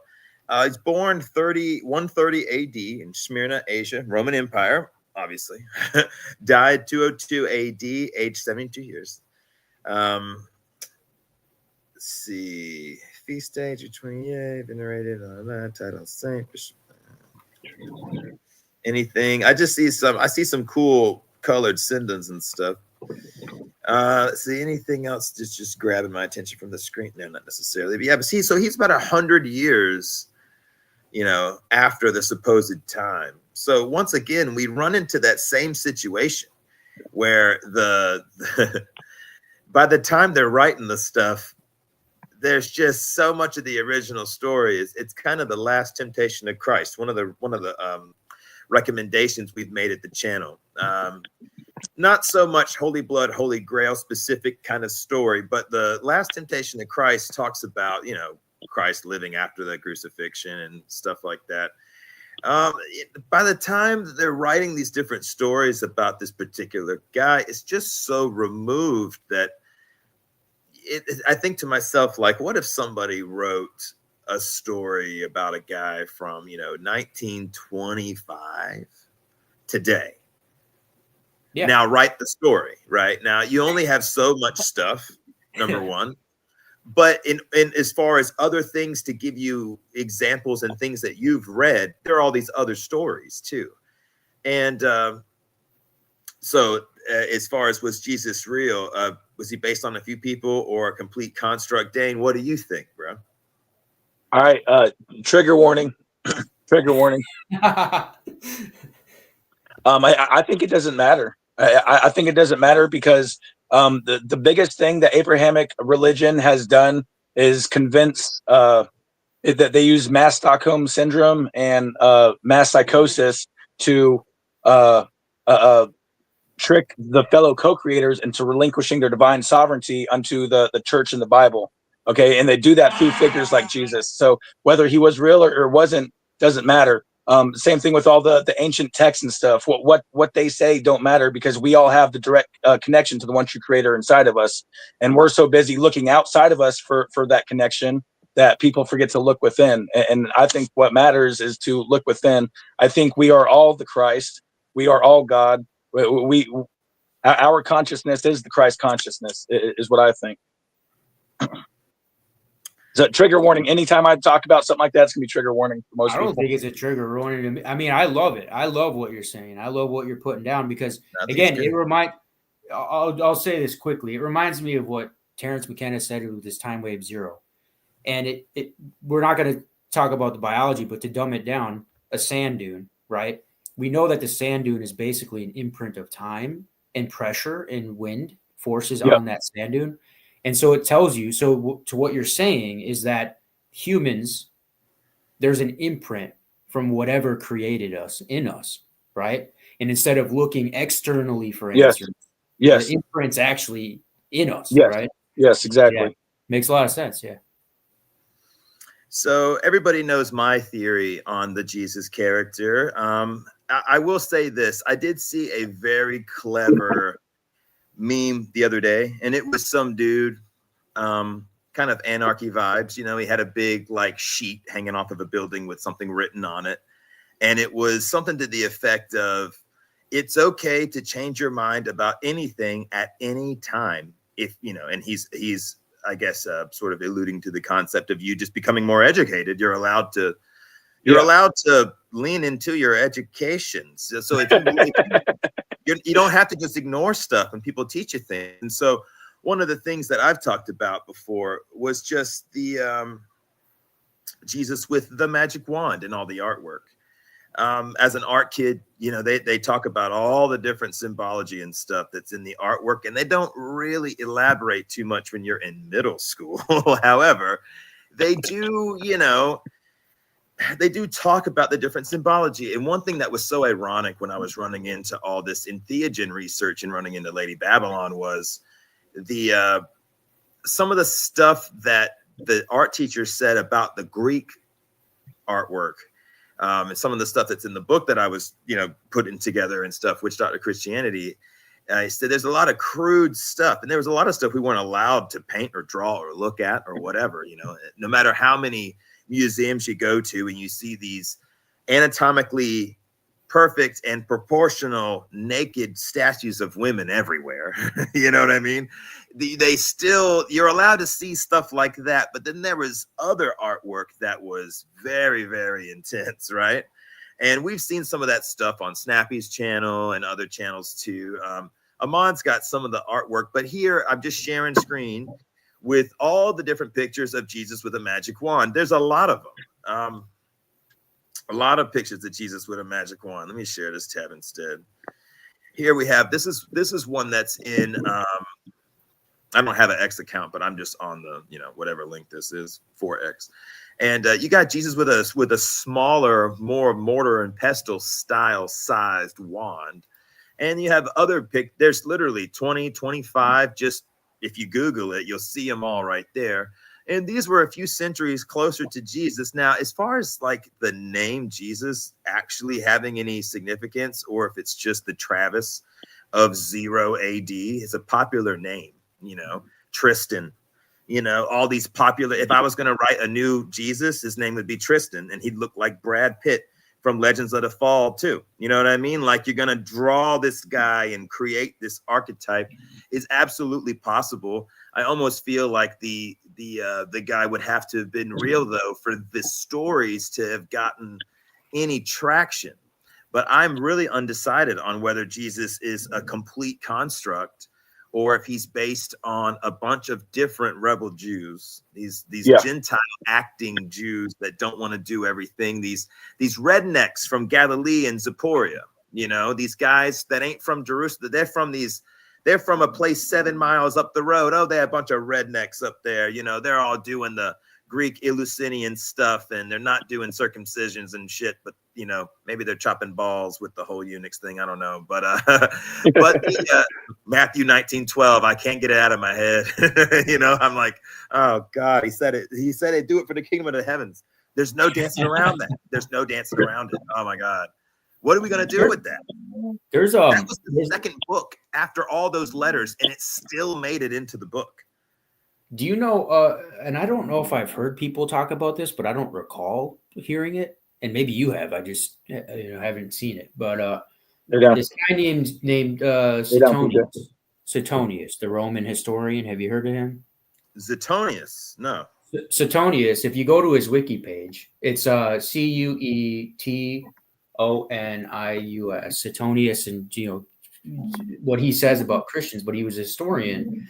And Roman, during that time, basically they're calling Christ Christus, and there's different writings that they have of him calling him Christus. So a person called Christus. Now again, but to the people that want to read the writings and say, okay, well, he said this, he doesn't clearly state that he saw the man or met the man or any of that. That's true. He's not saying that, but what he says is in Claudius 25, Suetonius refers to the expulsion of Jews by Claudius and states, since the Jews constantly made many disturbances at the instigation of Christus, not Christ, Christus, he expelled them from Rome. And this was after apparently Christ was alive. This was because Claudius reigned from 41 to 54, right? And we think that Christ died around 30. So was there another person named Chris trying to claim they were Christ after Christ? Was this the original Christ? Who knows, right? I mean, and there's people like, well, he doesn't know what he's talking about. He named, he was confused. They try to come up with these different theories to what he's saying, but it gets back to, I think, I'm more in line with what Dean says. I think that at the end of the day, to me, it doesn't really matter. And I don't know if we're ever going to know. I mean, they didn't find a grave that says Jesus Christ on it, right? So, I mean, they found so many of them. That's why it's so damn. Yeah. There's tons of freaking. There's Marys and Jesuses all over the place. That's why archaeologists are just like, fuck. Like Flint Dibble's like, I'm not touching that shit. Yeah. No, they're just like, that's why it was such a popular name. It was the Travis. That's what we in the 90s. Every white skateboarder kid that was cool with rich parents was named Travis, right? And so it was the cool name of the time. Tony Montana, last of the Mohicans, also, because apparently these letters from Paul and the direction they were going was away from the Gnosticism in the first place. So there is at least enough of these dudes to make a book about. Don't do it no more, or else you're gonna get crucified. And what a great guy! They deified, they kind of. I don't anybody take this the wrong way, but it's kind of like the George Floyd situation. They deified a guy with a record a mile long that died in a police tussle to save face. And so they make a gold statue of him in the middle of a city, and they deify a guy, even though he has kind of like this bad reputation because of the circumstances, correct? So same thing with Jesus. Yeah, it's like, yeah, we're saying that these guys, these rebel Jews, these laystes, if you will, these guys that aren't listening to the way that the Pharisees in Jerusalem and the head temples are trying to do all this money shit. And these guys aren't wanting to do that. They're wanting to eat the shit off the top of the grains and the wheat fields, like in Matthew 12:1-8. They're talking back to the free. I mean, Jesus pisses off these Pharisees. So apparently there was a lot of rebels at the time. And lo and behold, people obviously, once they get into the Jesus topic, they learn about the Jewish revolt being like the same damn year that Mark was even released, around the same time that the book of Mark came out. It's kind of like, oh yeah, what do you know? A total shocker. The next religious book that comes out is about some superstar freaking laystes, which there's tons of apparently. So I'm not surprised to hear about another like writer for the Cutonius, I believe, like you said, Tiger Shark. Yeah, let me guys tell you a cheap dad joke here about Jesus. You guys know why they crucified Jesus instead of stoning him? Why is that? So they could do this instead of this. I look at some of the alternate theories about Jesus and what happened after that crucifixion. That's why I tell people, go watch The Last Temptation of Christ. I try to refer really cool movies that are really worth it. I mean, Vivarium the other night was great. Blink Twice was really good. Lots of snake vibes and psilocybin and theogen stuff all wrapped into one crazy movie. But if you have any PTSD from, I'll check that out. Girls, you just have caution when, and y'all know exactly what I mean when I say girls with PTSD.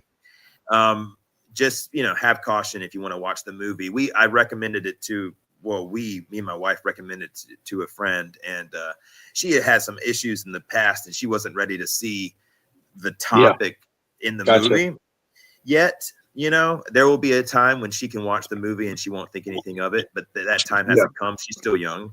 Yeah. But all I can say is, just be careful if you're a girl. I think a lot of guys will be fine. But just have caution. There's, sexually related stuff in the movie, and it's got Channing Tatum and in a handful of actors I haven't seen before. I saw one of the girls from Arrested Development with all the freckles. I think she was in it. Really good movie for sure. But guys, let's move into. That way we don't kill the clock too bad. I'm good until about 3:00, so I got 2 hours my time. 2 hours.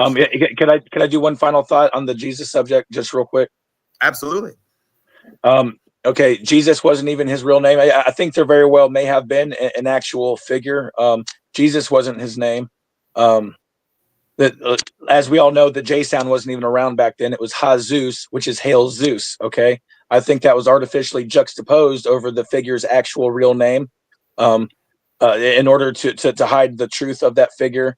And I did have a revelation one time of what that figure's real name is. And it was revealed to me that it is Yesayave. Wasn't even Jesus. It was Yesayave. That's just my take. And I will take what a mushroom trip tells me over anything written in a book any day.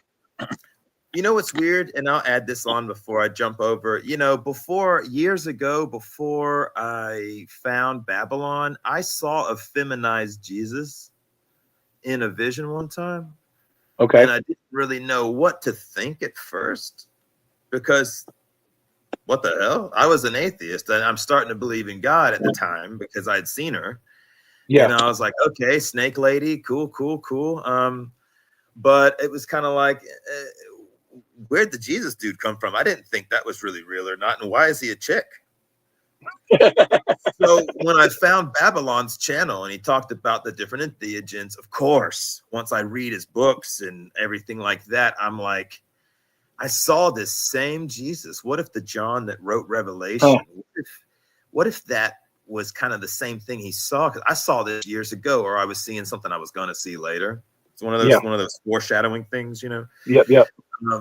But either way, let's see. Let's jump into the next one while Tiger Shark's taking a bath in bricks. Oh, he's back. Here we go. So Moses, real or not real? Deal or no deal? Let me add my boy back. I don't know enough about it personally. Okay. There. To make a statement one way or the other. What about you, Tiger Shark? Yeah, so I mean, we have to look at the evidence from Elephantine, right? There's no mention of him at all in the temple at Elephantine in Egypt, right? Southern Egypt. Yep. But the other interesting thing, now I always bring this up because people are like, well, they located 3 yards to the north of that temple in Elephantine was another temple dedicated to Nun, the Egyptian god Nun. So they're all there worshiping the similar gods back then. You know, they're polytheists coming out of there. And this is like 400 BCE, right? The Passover papyri that they found over there near Elephantine also doesn't mention Moses, and actually doesn't even mention the Passover, interestingly enough. So you're using that evidence, and then a lot of the stuff that Gnostic Informant talks about Moses, about the sources. I mean, this is how idiotic it is, right? I mean, a lot of those stories, the same exact thing came from the Odyssey, right? Which is a Greek. We all know the Odyssey, and the what's the other one? The Argonauts, right? So you got a lot of that coming from there, where there's a shepherd, right, that gets a staff on a fucking mountain and all this other stuff that's very similar to what Moses did. And then you have, if the laws were true, we look at Dr. Adler. Now, Dean, I think you can appreciate this one, right? You too. Witch doctor. Because I know you guys are steeped in anthropology and physical evidence. This is why I love you guys. Physical hard fucking evidence. And the evidence that we have is linked to Dr. Adler, which is a guy that Gnostic has had on his on a couple interviews for him. Oh, no shit. He's nice. This guy's an archaeologist, and Jonathan Adler. And I saw him. Yeah, he looks like Indiana Jones, kind of. Yeah, kind of. Yeah, they all. It's funny though. First thing, I got to get one of those hats, man. But he writes about basically looking in the archaeological record, right? And if the Moses laws were true, which they're all suspect, the text is all suspect. I mean, even from Jericho to all these things, these stories that we knew that didn't really happen in the Bible. We know that the sacking of Jericho and killing all these, they weren't even there. The people weren't even there. They abandoned the city hundreds of years before. It's a bunch of fan fiction. So it's fiction. But what Adler says is if the laws were true, passed down even before that, they didn't start practicing them until 150 AD because the evidence, they're finding pig bones, they're eating pork, which they weren't supposed to do, it was against one of the decrees. They also were eating catfish. They found catfish bones, and they weren't supposed to eat catfish because they didn't have scales. Remember that? You're only supposed to eat fish with the scales. So they're finding catfish bones, pork bones, all the way up until about 150 AD. And that's when they stop eating pork and catfish. That's when they start adhering to the Mosaic law. We're not a bunch of rednecks. We don't eat no pigs and catfish no more. Why the hell would you not want bacon? Is my question. You know, there's some argument and debate even to this day over the cleanliness of different meat products based off their living environments and the way that they're built and stuff. And you know, I've heard some really funny stuff. And yeah, I get the concept. I feel like Judaism, and not that this was really part of the thing, but sort of, I guess we're talking about Moses, but Judaism seemed to have in the beginning all these medical and pharmacological related things and cleanliness things all wrapped in the religion. And it seems like the cleanliness stuff still lasted. So, for example, there's certain food practices, you know, you have to look at the food. It has to have the little U with the circle for it to be kosher. You know, I work with a lot of security dudes that were from Israel and stuff, you know, so they were Jewish, you know, and yeah, Israeli security is a big thing, you know, like Elon Musk's team is former Israeli special forces dudes. And it's big in the security world because they love guns and protecting shit, not to be funny. I have rabbis who are literally security agents that worked for me when I used to do that, you know. and they'd call me like, "Yo, Steve, I left you some matzo ball soup in the fridge in the hotel room."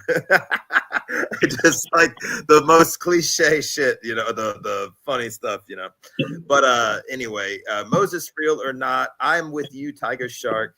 I feel like Neil did a great job bringing that to our attention, to where it's even in my presentations and in the book, where I have my own little my timeline, and it has the Jewish religion being forged around the same time of the Elephantine Island. I know that there's an earlier history to it, sure, but what I mean is the books that they're using for today are from around those times, and so they didn't have an Abraham story really fully formed. I don't think till after, let's just say after, maybe during, in a different part of the world, sure, whatever. But and then I don't think the Moses thing was real. Unfortunately, I kind of have the same perspective. I feel like the Jesus guy could have been a couple of dudes that they're based on with a cool name, kind of Tony Montana, Last of the Mohicans, whatever. And then with Moses, I feel like we had this big religion that was all in the Persian influence, which is within the preliminary establishments of the Persian Empire. That's all in there, and that was all intergrained and overlapped with the early Jew lineages, if you will. And I feel like the Zoroastrian Zarathustra character, which we're going to talk about in a second, I think that might have been where they got sort of that archetype kind of character in a similar style, with its own migration exile story, similar to their freaking migration to the freaking island in the first place. That's where the idea came from, and I've heard Gnostic talk about, and other channels talk about, just even Mandy Moorhall talking about like emptying locks and stuff being the origins of the Moses story and whatnot. But I think that it was, if anything, that and Abraham wouldn't really be based off of anyone in particular, but the Jesus story, yeah. So, which brings us to question number 4 of 10. Abraham, real or not real? This might be different depending on how you look at everything. So, Daen, why don't you take this one? I'll just say same as Jesus. It doesn't matter. Tiger Shark. Yeah, so I think the there's clear. It's just like the Moses thing, right? There's clear evidence that they were copying other stories. I could pull up the exact story that I have, but basically the whole thing with the ram and sacrificing Isaiah or whatever, his son, to God and all that stuff, that was already written. That's Greek mythology already there, right? Yep. Even the tree, the fucking oak tree is there. The golden bird that comes and takes them to safety and all that. That's all in there. The ram and how they cooked it afterwards. I mean, so it's those stories already exist, and it's very similar to that. And it's just like, basically, to me, the way I look at it is they're just recounting, things that they're just trying to recount this in a different way, really. And there's an interesting figure, actually. So Elephantine, Stephen, I don't know if you've heard of this guy, but there's an influential Jewish figure at the time called Hananiah. Have you ever heard of him? Mm-mm. So I think Gnostic talks about him a little bit. I haven't really heard him on other channels. Maybe some others do. But basically, this guy was like, "Hey, as Jews, like, we need to get away from the influences of the Greeks. We need to start making this our own." And he did that right around the time of Elephantine, 400 BCE. And you can start to see that transition away from it. Say, like, this is our own shit now, right? Like, we're doing this. Nobody else is a part of it. We're going to make this our own. That's where I think a lot of that evidence for people that think that the Bible is like a Hellenistic period type of, creation. That's where I think a lot of that plays into it. Because somebody in the Jewish sect said, look, we need to break away. There's Aramaic, there's Greek, there's all these other influences that we have. The Midianites even influence us. Phoenicians. We're going to write this our own fucking way and put our stamp on it and make it Jewish. And that, I think that guy and that little council of little, people following him around, I think is where all of this is kind of stemming from. So they're kind of like Star Wars, the rebels breaking away. They're like the true cultists, man. They're like the full blown cult. They're like, it's kind of cool that we have influences here in the story there, and we're going to take that and just make it our own thing. And they like mandated it. Basically, it's like your boss coming and telling you, like, we're not asking your opinion anymore, bitches at Elephantine. You have to do it, right? Right. All right. So let's see what our next one is here. Zarathustra. What are your thoughts? This might have the same flow for Abraham and Moses. We'll see. No, I've never even heard that name until yesterday when you sent the text over, and I did look it up. And after I looked it up, I said, well, that guy did something right because he helped, form a whole bunch of religions because a lot of shit's based off of them. It seems like it to me. It seems like it's older than Judaism with it. You know, they worship fire, the fire temple. It's very more primitive feeling than the temples we think of in Jewish antiquity, right?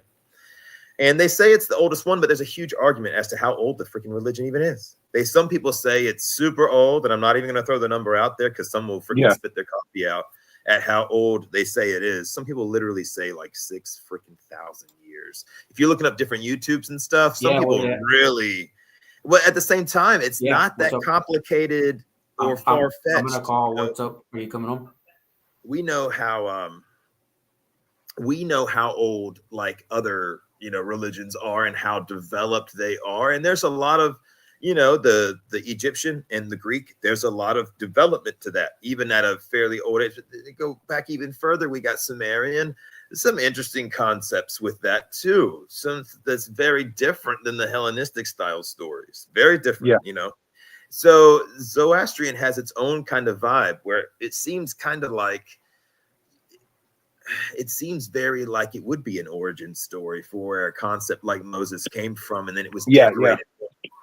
And in doing so, you decorated the story up to where these are the people that built the pyramids and all this stuff that I don't think anyone believes they actually did. So I don't know. Let's see, Zarathustra. I do think I think this is an origin story. And they were eliminating how many deities there was fewer deities. There was like a positive, like a light and a dark one. So that's where sometimes your name, Dark-Light, I kind of think of Zoroastrian because they kind of look at that as sort of a yin yang of the energies. Well, when I first told you I was non-Abrahamic true monotheist, that was your first go-to was, are you Zoroastrian? And I had to even look that up just to. I can assure you, I'm not anything you've heard of.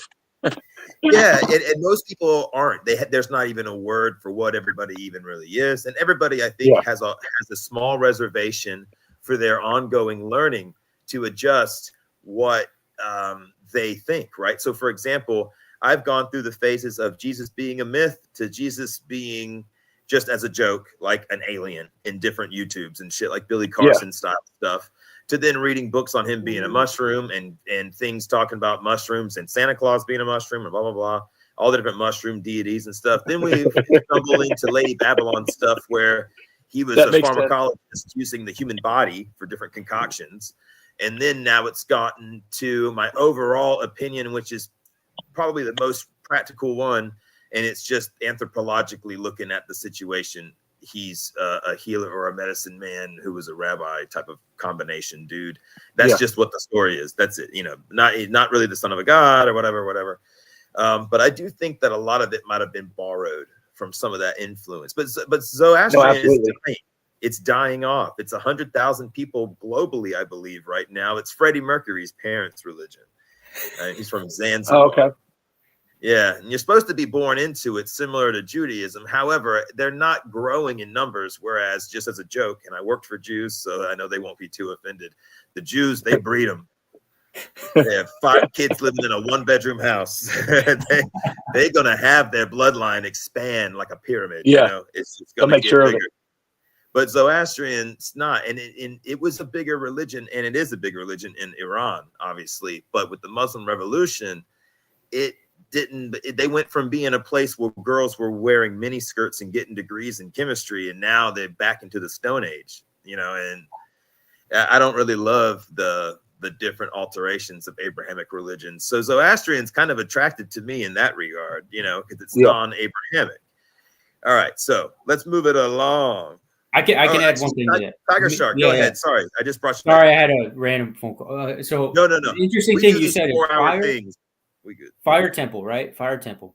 Yes. Very cool concept with these guys, and we know this. They were definitely a part of that drug trade, opium and weed coming in there from the Silk Road, right? They were actually one of the first minor farming group that created that line, that connection with the Chinese. And they wrote about, now Zoroaster, right, has that famous story where he's taken the soma, mixing it with the cannabis and drinking 7 cups. And he talks about going down to hell and coming back. So this whole thing, now let's tie it in with this whole Moses shit, right? At L15. What we found is there's some artifacts there. And the Jewish word, spelled in English letters is TRWDN, right? And it's a cultic term.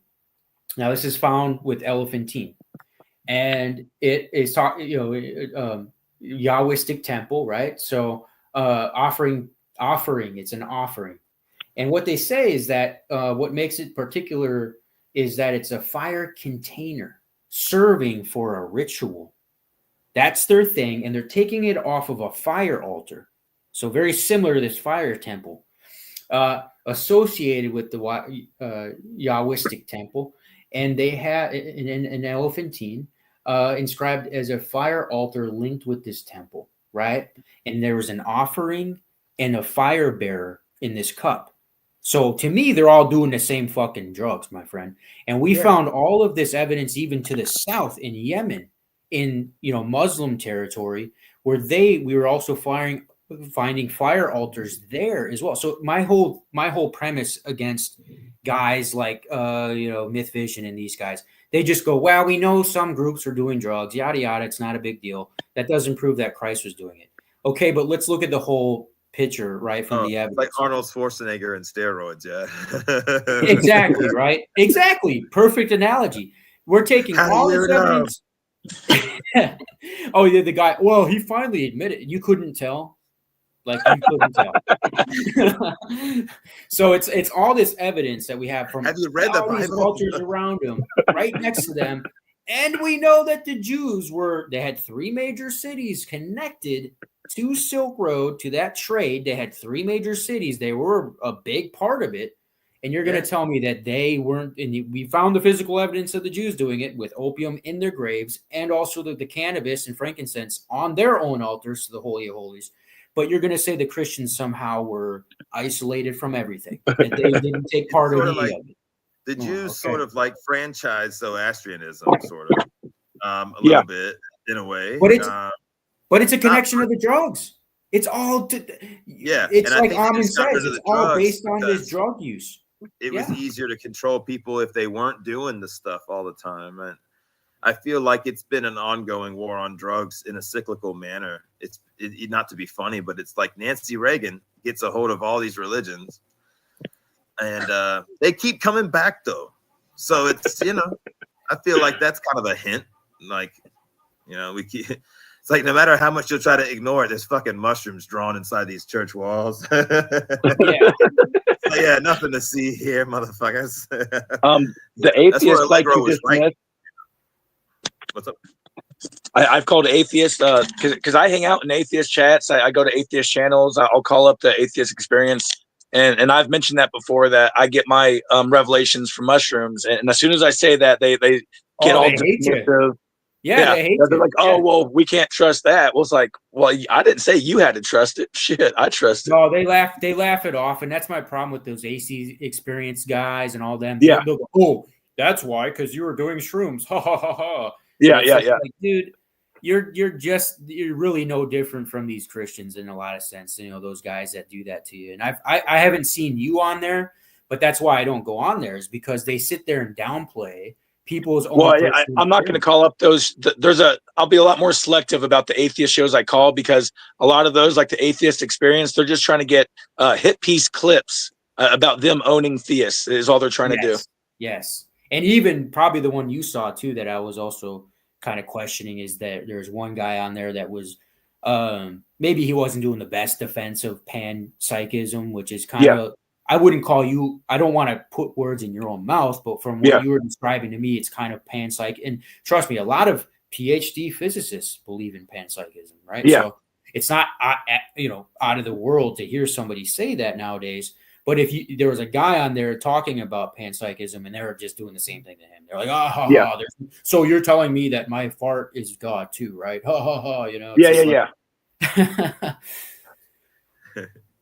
That's funny. All right, so either one of y'all have anything to add to Zarathustra before we go to number 6? One thing on the last point, Tiger Shark had I forgot. I haven't had weed in a week. Sorry, y'all. I had something and I lost it. Your brain keeps, I know how it is. When you kind of need that. Sometimes it helps you talk and debate and everything when you're used to it. Oh yeah. Yeah, it's like, but it's like not right at first, but like a couple of hours after it, it's like, all right, I'm gonna go. You know what I mean? Like, all right, so let's go. PJ, lay down. Now we were talking about this, and this is why I put it after the Zoroastrian comment. The magic drinks, the rub-on topical drugs, yes or no? Now I'm gonna take this one. I'm gonna start this one. Okay. And I just wanted to say I am so appreciative of Stephen from Cross Bible putting up with my personality that probably irritates the shit out of him when he's trying to teach us stuff in the comments. So shout out to you guys. Like, no, it doesn't mean, oh God damn it. He's probably like, no, you moron. Listen to me. But we've talked a lot about this, and I have it in a couple of episodes where I talk about like the spikenard and the oil. And then I shared people getting it off of Amazon, and some people actually ordered it, and just to have it, I think, it's like $17 or something, maybe not even that. And I talked about how, spikenard's related to valerian, and valerian, if you concentrate chemical extract from the roots, I believe, really super concentration of the valerian root, I believe that's very similar to Valium. I believe they take that and chemically change it to the benzodiazepine that we know is Valium, but before it's been gone through all of its science, if I'm not mistaken. However, even if it's not chemically related as far as how it is,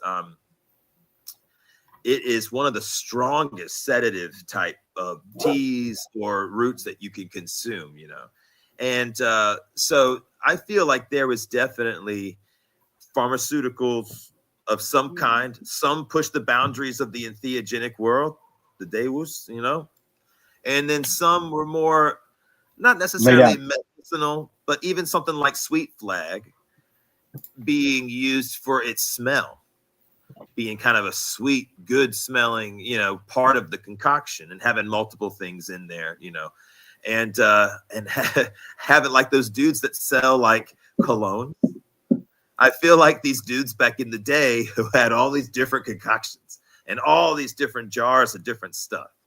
And that's me personally. I believe that was part of it. And sure, we've heard Ali Rowan talk about the semen sacraments in John, I believe. We've heard Babylon talk about the blood sacraments and Mary drinking a concoction.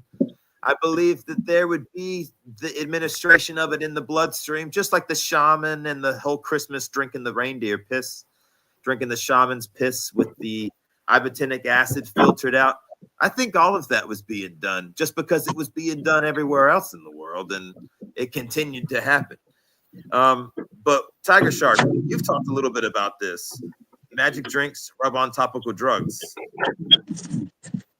Yeah, I mean, I absolutely. We have I'm looking at a paper, dude, in the great guy in the chat there, Barney. I think his name's Barney Rubble, right? That posts a lot of the Old Testament verses. But dude, there's a paper that's published, peer-reviewed, published paper and it's literally called Getting High with the Most High Entheogens in the Old Testament. It's by Danny Newham. It was came out in the Psychedelic Press in the UK, and it came out in 2019. And he lists all of the drugs that are referenced in the Old Testament, including spikenard and a bunch of the others, how they were utilized. But he has all of the citations over the years of all these other PhDs. This is why I get upset when we have people that go, well, Amen Hillman is just a rogue professor PhD that's mad at he's mad at Christians, right? Because of St. Mary's situation. Like Gnostic Informant says that. He's like, he's got a particular axe to grind because he was let go and all this stuff, right? My problem with that is when you're attacking Amen Hillman, you're not just attacking Amen Hillman. You're attacking all of these guys doing peer-reviewed research, not only before Amen Hillman got his PhD, but even after, up to this day, they're doing this research, right? 2 years ago, we wouldn't have known about the opium found in the Israelite graves. We wouldn't have known that if they stopped doing that. We also, 4 years ago, wouldn't have known that the cannabis that they found in 1960 on the altar, the Holy of Holy altar, and then tested and published in 2020 was cannabis and frankincense. We wouldn't have known that if these people just gave up on it. So it really irks me that people just want to look at Hillman and blast him. But when I see that, I'm like, you're not only blasting Hillman, you're blasting Carl Ruck, all these other guys that were doing that research before Hillman, and guys like this in their big list, laundry list of citations that you can go through the literature. You're also blasting them in conjunction with Hillman when he says it. And if you don't know that, what do we have to talk about? There's really nothing for me to debate with you because it's like you don't really know what you're talking about. You just have the off-the-cuff opinion that I don't like Hillman because he doesn't like me because of my opinion. And that gets you nowhere, my friend. And I think that to progress all of us in this community together, we need to be, we're true. If we call ourselves truly truth seekers, then you have to look at all of it. You can't just blame Hillman. You can't just look at a guy on YouTube. And that's probably a lot of the problem with Hillman. And I agree with him. I don't know if I'd call him a brothel, but am I going to attack the guy because he called him brothel? No. Do what you want to do. It's a free world, right? But I agree with him. I agree with him in the sense that it's YouTube podcasters that don't have access to research. That's why I continuously call up people like Kip. You know that if you get a theology degree, you don't have access to ResearchGate. They don't give it to you. It doesn't count. Scientists have access to it. So you have access to it to pull the research, look at the papers, read them, understand them, see who's doing it, and see how many freaking papers exist in the planet, just like the Tyrian purple. Oh, well, that's not an entheogen. It's not a hallucinogen. It's psychoactive, my friend. Just like 9 of the 11 ingredients that are in your own in the Jewish incense ingredients list are all psychoactive, right? Yeah. That's why I say that this is the war that was really happening between theologies is a designer drug war. It's there right in your face because the Jews had their own mix, the Christians had theirs, even Islam way after the fact were doing it, and all the other religions around were doing it. That's why he says, Paul was bitten by a snake and all this other stuff, and he's talking about that. He didn't feel anything. They were really working up their recipes and fine-tuning them to say, guess what? I got the best recipe. Come follow me, and I'll show you guys. I got the best ayahuasca in town. Those dudes over there, they don't know what the hell they're talking about. They're just doing mushrooms and shit. I got a whole mix of everything, 20 ingredients, 50 ingredients. Come get high with me. I'll put you down into hell, and I'll bring you back. I totally think that there was a lot of, experimentation, for sure. And I feel like everybody that's covered the Greek Eleusinian stuff, they've talked about their people dying from going too far, so the concoctions got, we figured out why they call them death bringers and, stuff like that. It's a lot. People stay with me because somebody just posted Thorn Blaze Lash. He just posted that it's a wild theory, but interesting. Not really. And I post the literature. Go join Witch Doctors Discord. I put all of it there. We're finding the barbarians that fought the Romans. Dude, they were carrying on their, you think you would be carrying a bunch of shit you needed into battle, right? You know what they were carrying? They were carrying fucking drug devices on their belt going into war. A lot of it was opium infused. And they were burying their people with it. Well, why were they burying? Because they obviously thought drugs were highly important. It would give them, go to astral. I even think the idea of heaven in the Christian Bible is just the DMT space. That's what it is. And Jesus Christ is going, you're going to live forever in the DMT space or whatever they want to call it. But that's heaven, right? That's their idea of heaven to me. The drugs bring that on. And so I'm listing all the papers there, peer-reviewed literature that show these drugs were there. A lot of it came from Asia. A lot of it came through the Zoroaster. It came through the Scythians were fucking major potheads and opium users. And of course, their vessels were awesome because they're all gold because they won a bunch of wars and they had a bunch of fucking booty left over. So they're fucking smelting. Imagine that. Like, you know, I got fucking Yoshi here. You know, I'm smoking weed out of Yoshi. But imagine being such a stoner, you got fucking 24 karat gold fucking bong, you know? That's what they were doing. I mean, honestly, you couldn't use the gold for something else. You were making fucking bongs and devices with the gold. That's, you know, I mean, no, they were, I mean, imagine the investment they were putting into these drugs. 100%.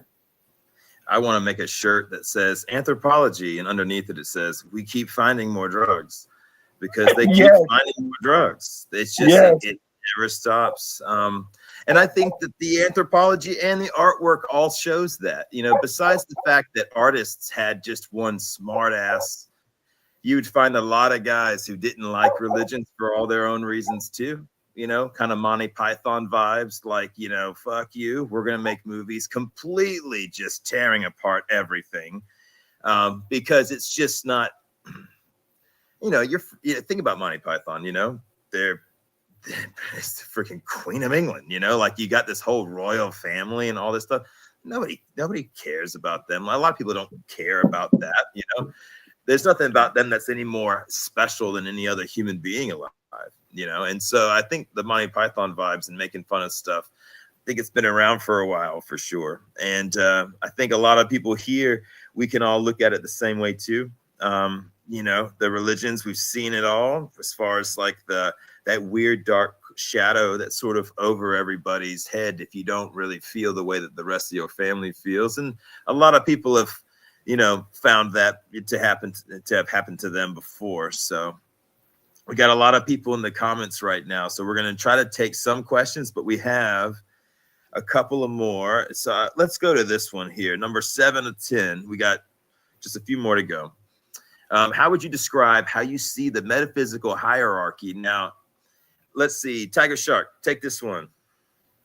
Metaphysical hierarchy. So to me, I mean, you have a lot of people claiming, again, it gets back to the drugs, right? But I'm going to show you I'm the only one with this knowledge. That's to me what it is. I mean, it's in Acts chapter 5, in my opinion, and I've said this before, it clearly is demonstrating that that early cult is acting as a communist cult. Why? Because they're telling you to sell your property if you really want to follow us. You're going to give us the money to Peter. And if you don't, we're going to kill you. That's exactly what they say in Acts chapter 5. So they want you to sell all your stuff, your house, give them the money, drop out of society, and follow the cult. How is that not communism? That is communism. You're literally living in a commune at that point. And so to me, this goes hand in hand. And this is what irks me the most about the drug culture. You probably know this. I'm sure we've all encountered this where we meet people that go, yeah, but I'm the only one that have seen this. I'm the only one with the knowledge. There's a guy in Danny Jones that was interviewed about DMT. And Danny Jones, he tells him, yeah, but when you trip, you don't get to this same level that I get to. You can start seeing that's the hierarchy that they start to stack, right? Well, when I go on, I've smoked so much DMT now that if I smoke it, it's like a computer that shows up and I can control the trip. So it's this action that people are taking, implying there's a metaphysical hierarchy, just like the Gnostics did, right? They said there's different levels of heaven, and to get there, you have to be in the secret group, and we can show you how to get there. And so that's why I think all of that is, fugazi. To me, I don't like that. Knowledge is for everybody. Experience is for everybody. And if you're somebody that's saying it's not, get the fuck out of here. I can't stand these people. They make my blood boil. To say that you hold something over somebody else as a metaphysical ontology, I hate that. I don't like that. I resist that. And I think that we all in this community, in the ethnogens, at least in my experiences, tells me the opposite. It tells me that knowledge is provisional and that we are to share it with people and have these communities to get together to share. Good. Daen, you have anything you want to add to this? How would you describe how you see the metaphysical hierarchy? Real quick, I'd like to, because I didn't get to answer the last one, but I just got a real quick for that. The last one, magic drugs. Go ahead, yes. Magic drugs. Yes. Period. Gimme. As long as they're natural. Okay. So for this one, the hierarchy, the best way for me to describe it is the difference between my perception of the Godhead and the Godhood. The Godhead is something that is separate from all creation, the way I see it, and the Godhood is incorporated into all creation. And I say we are all co-creators within the Godhood. We are all equal, perfect creators. So there is no hierarchy. The only hierarchy is in our perception of what the world is around us. That's it. Hell yeah, man. So in my book, I have one chapter on the metaphysical hierarchy. Okay. So, and I sort of piggybacked a little bit of our good friend Ken Wheeler on his view of metaphysics, right? So in my book, I have like 5 different rungs. Okay. At the bottom, you have like atheism. You have above that agnosticism. Above that, you have religion. Then you have spirituality, and then you have absolute truth above that. And that's the highest. That's like the default ceiling, right? Now, I think people can be spiritual, sure, without entheogens. Sure, whatever. I'm not saying leave church tomorrow and go find, a bag of shrooms and just no, that's not what I'm saying. But I think that some people that haven't had anything satisfying them from just using religion to fill in that pie chart of us, right? We got this big circle, right? We got this chart, this diagram, and we got one pie sliver, and that's the metaphysical pie sliver on that pie chart of us, right? Now, some people, everything's so fulfilled in their lives, happiness and relationships or this or that experiences, even money, maybe for some people. Sure, you got to have some kind of money to do some stuff sometimes, unless you're fully off, fully penniless by design type of life. And there's a thing to that too that can be very liberating and stuff too, like the movie Into the Wild about that kid that he left college and he's like, I don't want to have anything. And so there's something about that. Yeah. So that's its own thing too, right? But with metaphysics, I always thought that religion, nobody did it. How does it, Christopher Hutchinson, he's British dude. He would say, I didn't find them very convincing, the guys that knocked on my door to try to explain metaphysics to me, because it's a bunch of people that go to a church, right? But it's my family. So I've always had this like weird guilty feeling that not believing the religion, I somehow always felt wrong, right? Now, I've gone from thinking, watching videos on Jesus being a freaking alien, which you don't ever really think is true, but you watch the videos, right? To him being a mushroom, you read the books, Holy Blood, Holy Grail, you Da Vinci Code. You look at all these different ideas, at least I did, trying to decide what I felt about the religions and stuff. Because I went to youth nights and stuff in high school with them knowing I was an atheist. And I just thought that, they were cool with it because they would, of course, they'd rather you come there than go hang out with your atheist friends doing the drugs and stuff. So the churches won't turn you away. You're good. I just had friends that went there, so I wanted to go there on like Wednesday nights.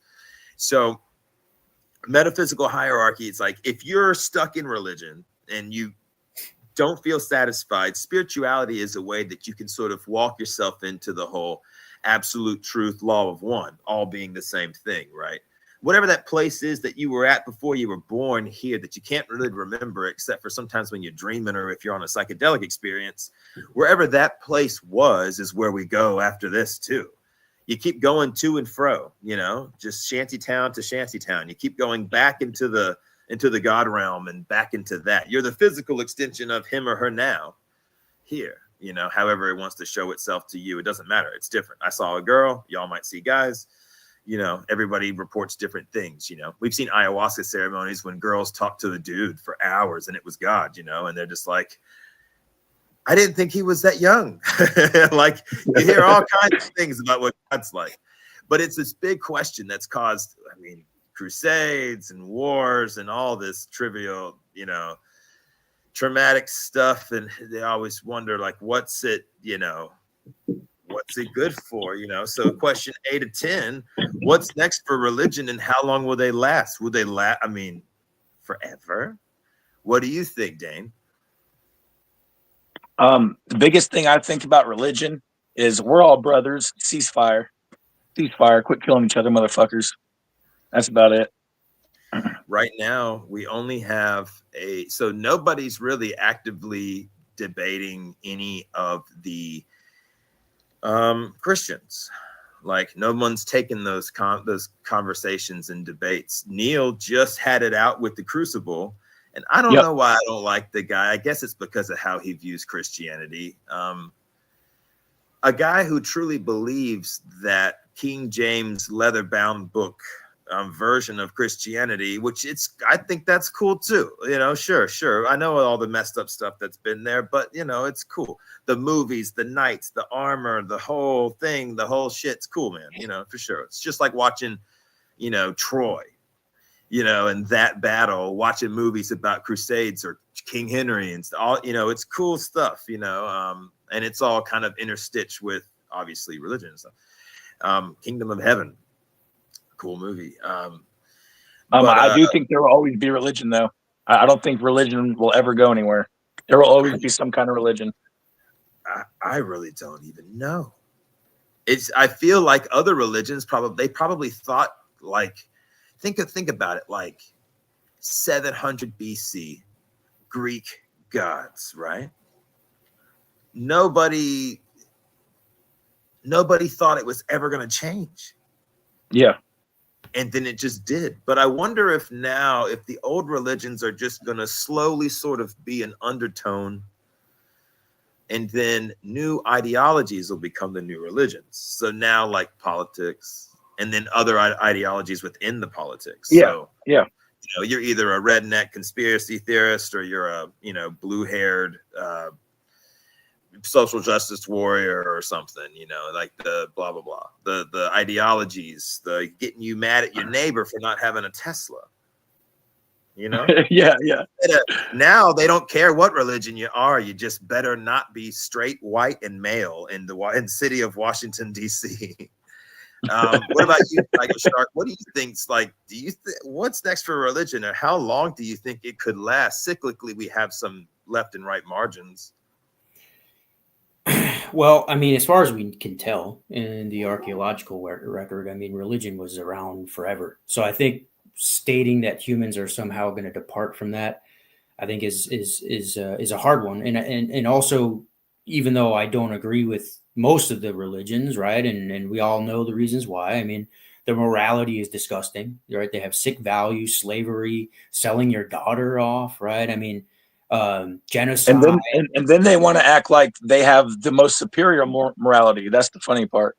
Exactly. Yeah. So I don't think it's going to go anywhere, right? I don't think it's going to die overnight, and that's not me wanting it to stay. But I think there's clear evidence that it's going to stick around for probably as much as we're around, right? I mean, yeah, I think there's a growing atheistic base, right? But in atheism, now this is the problem, and this is my best argument actually against the divine command theory, or what we call transcendentalism, transcendental argument for God. A lot of people know that the simple sentence that they're trying to take an inductive argument and to make it deductive. That's the main problem with it. It's cyclical, right? We know Euthyphro's dilemma. We know all of that stuff.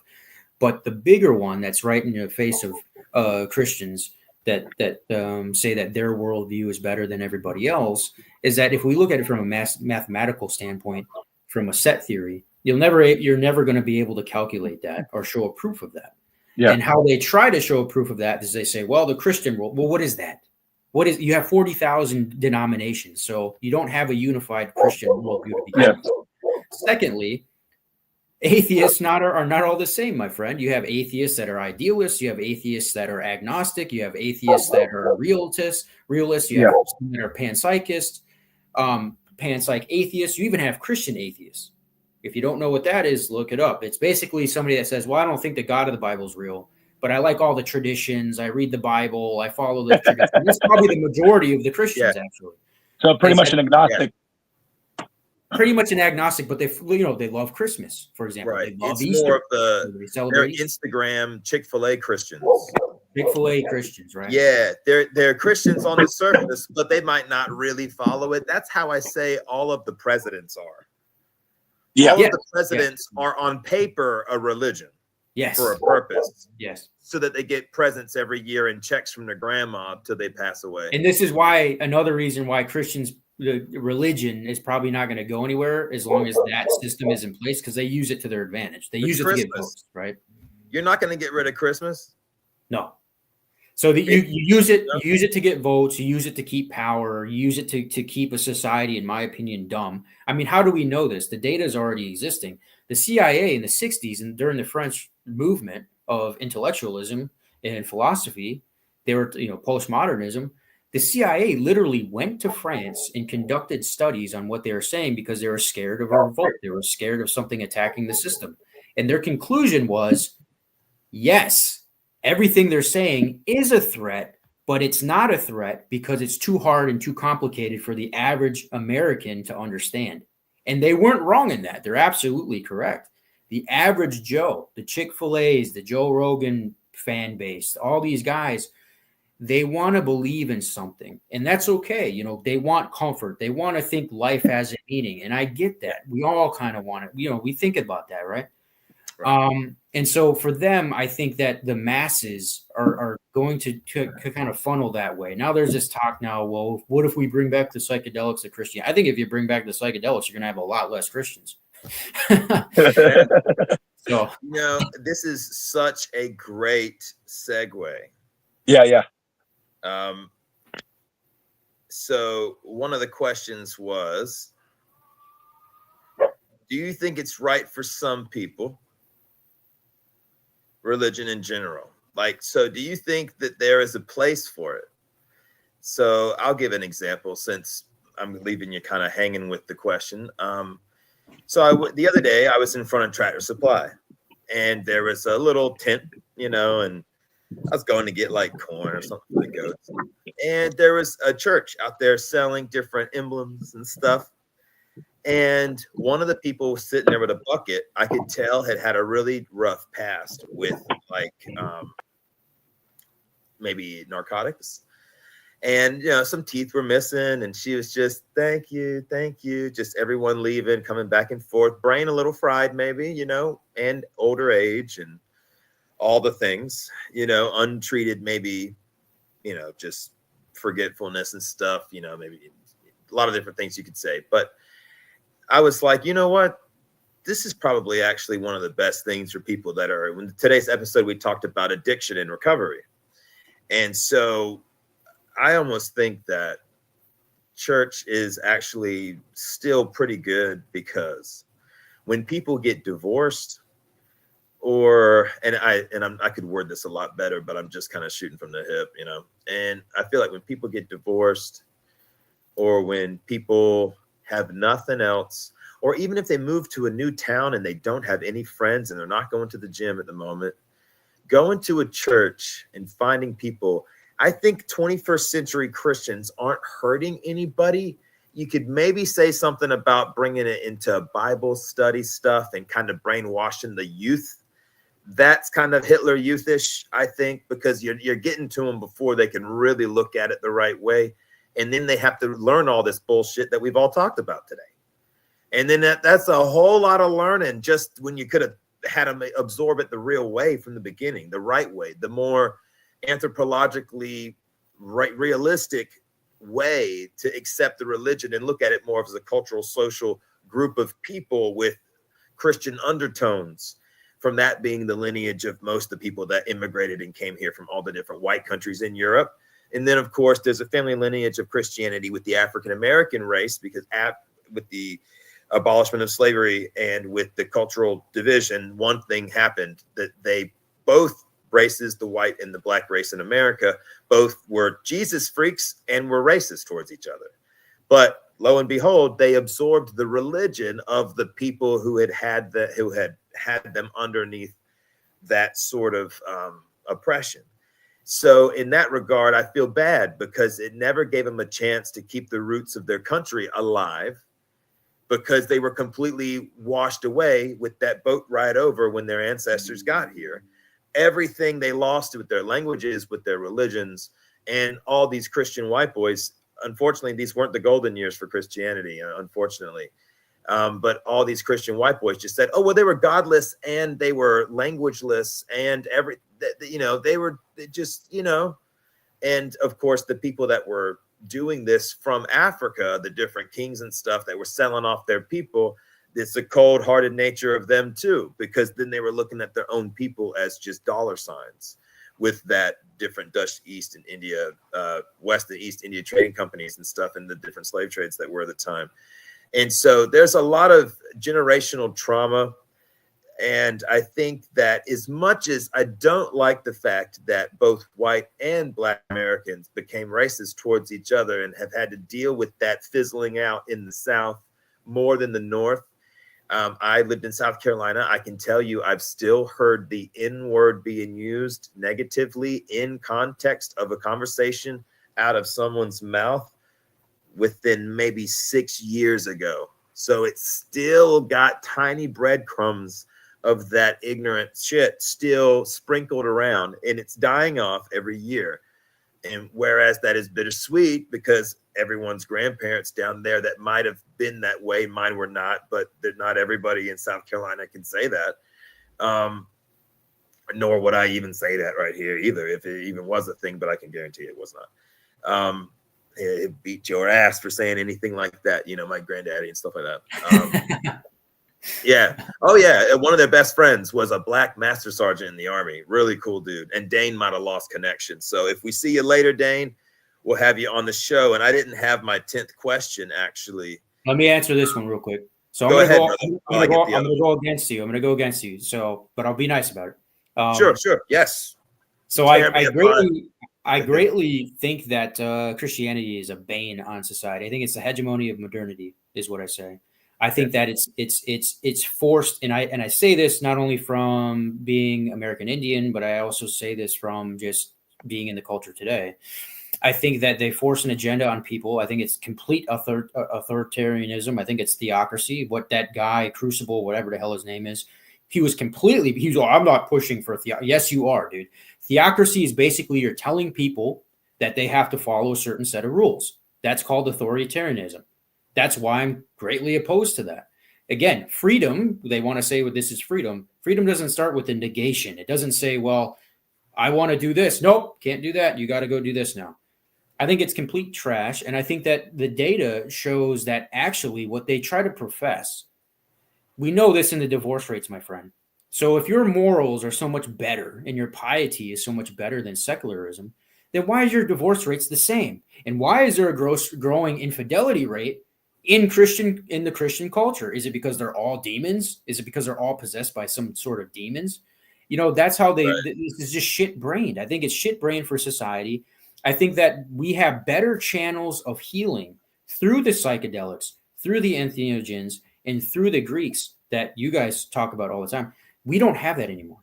They took that away. That was their enemy. They stripped it from us. They stole it from us.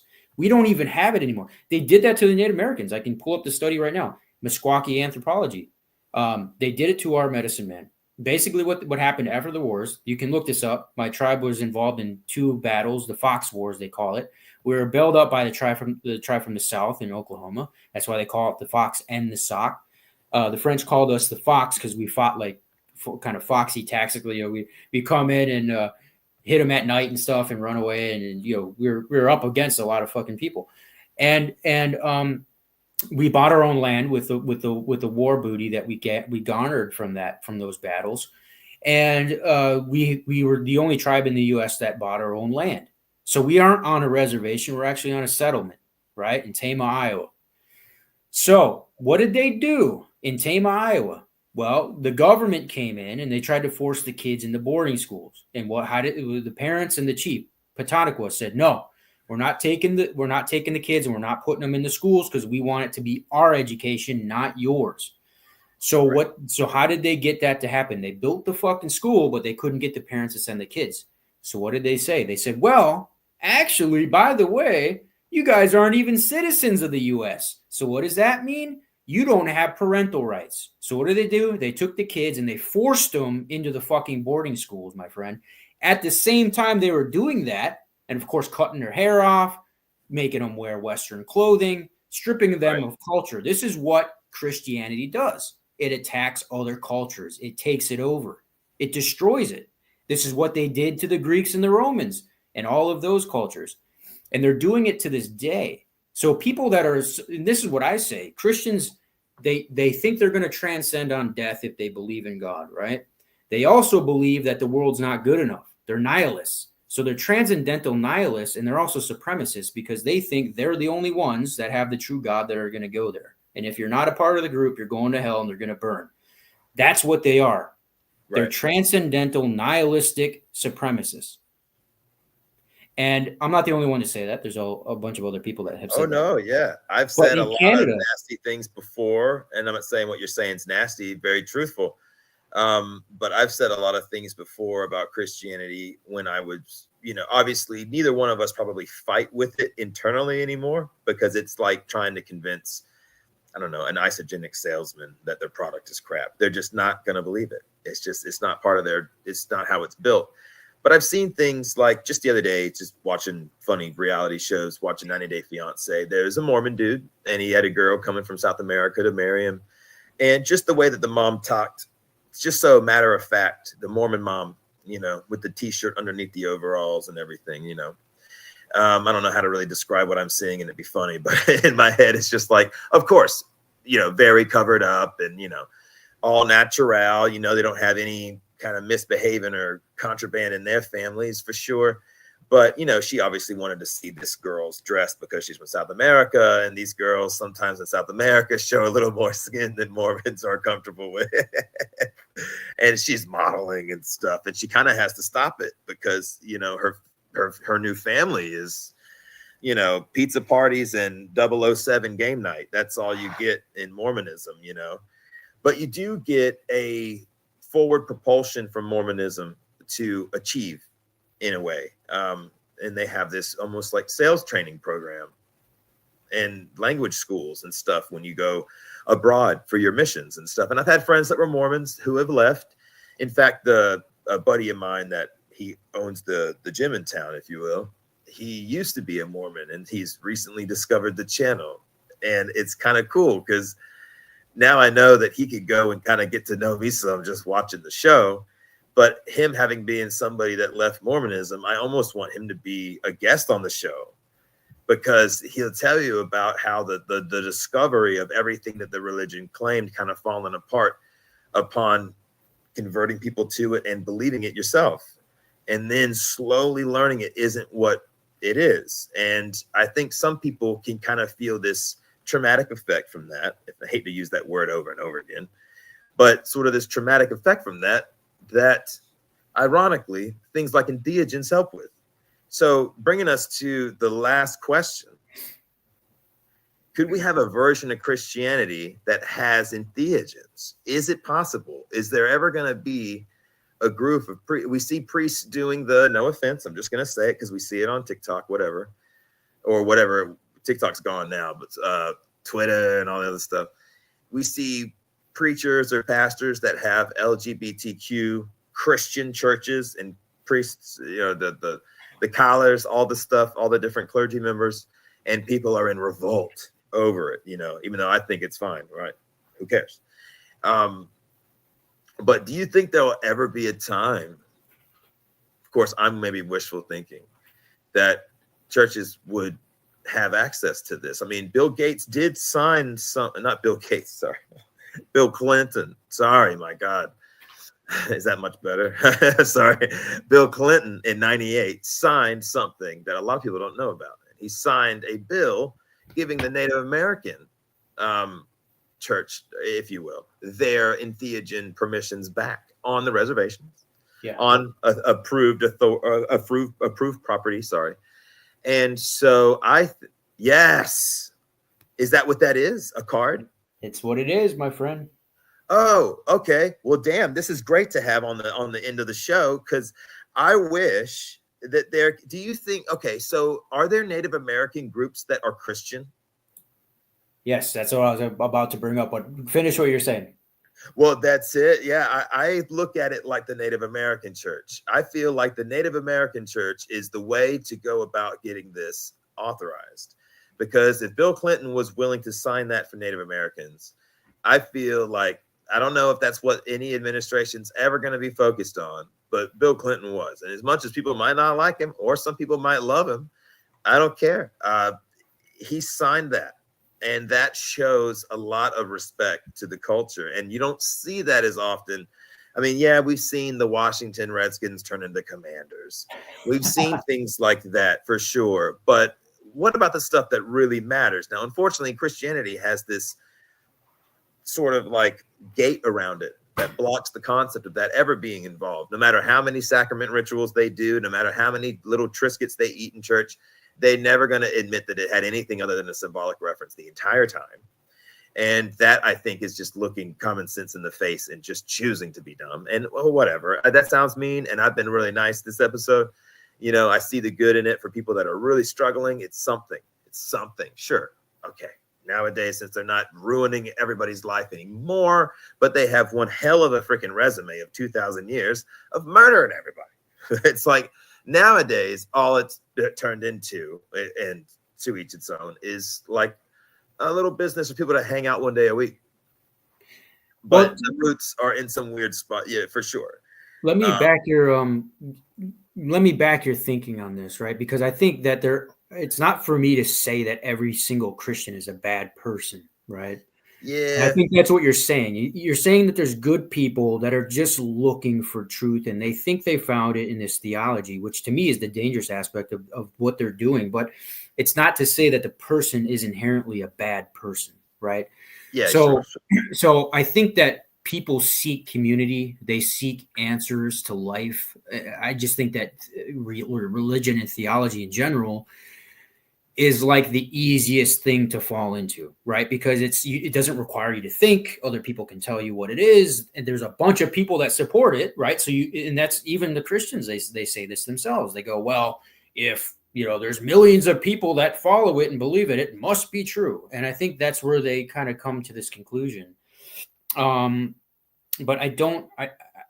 So to say that the average person, the average Joe, is a bad person, I'm not stating that fact. I think that there are a lot of good people, right? It's just like when you generalize, right, in any situation. But I think that those that are pushing that message of, if you're not a believer, then you're going to go to hell. Everybody has their chance.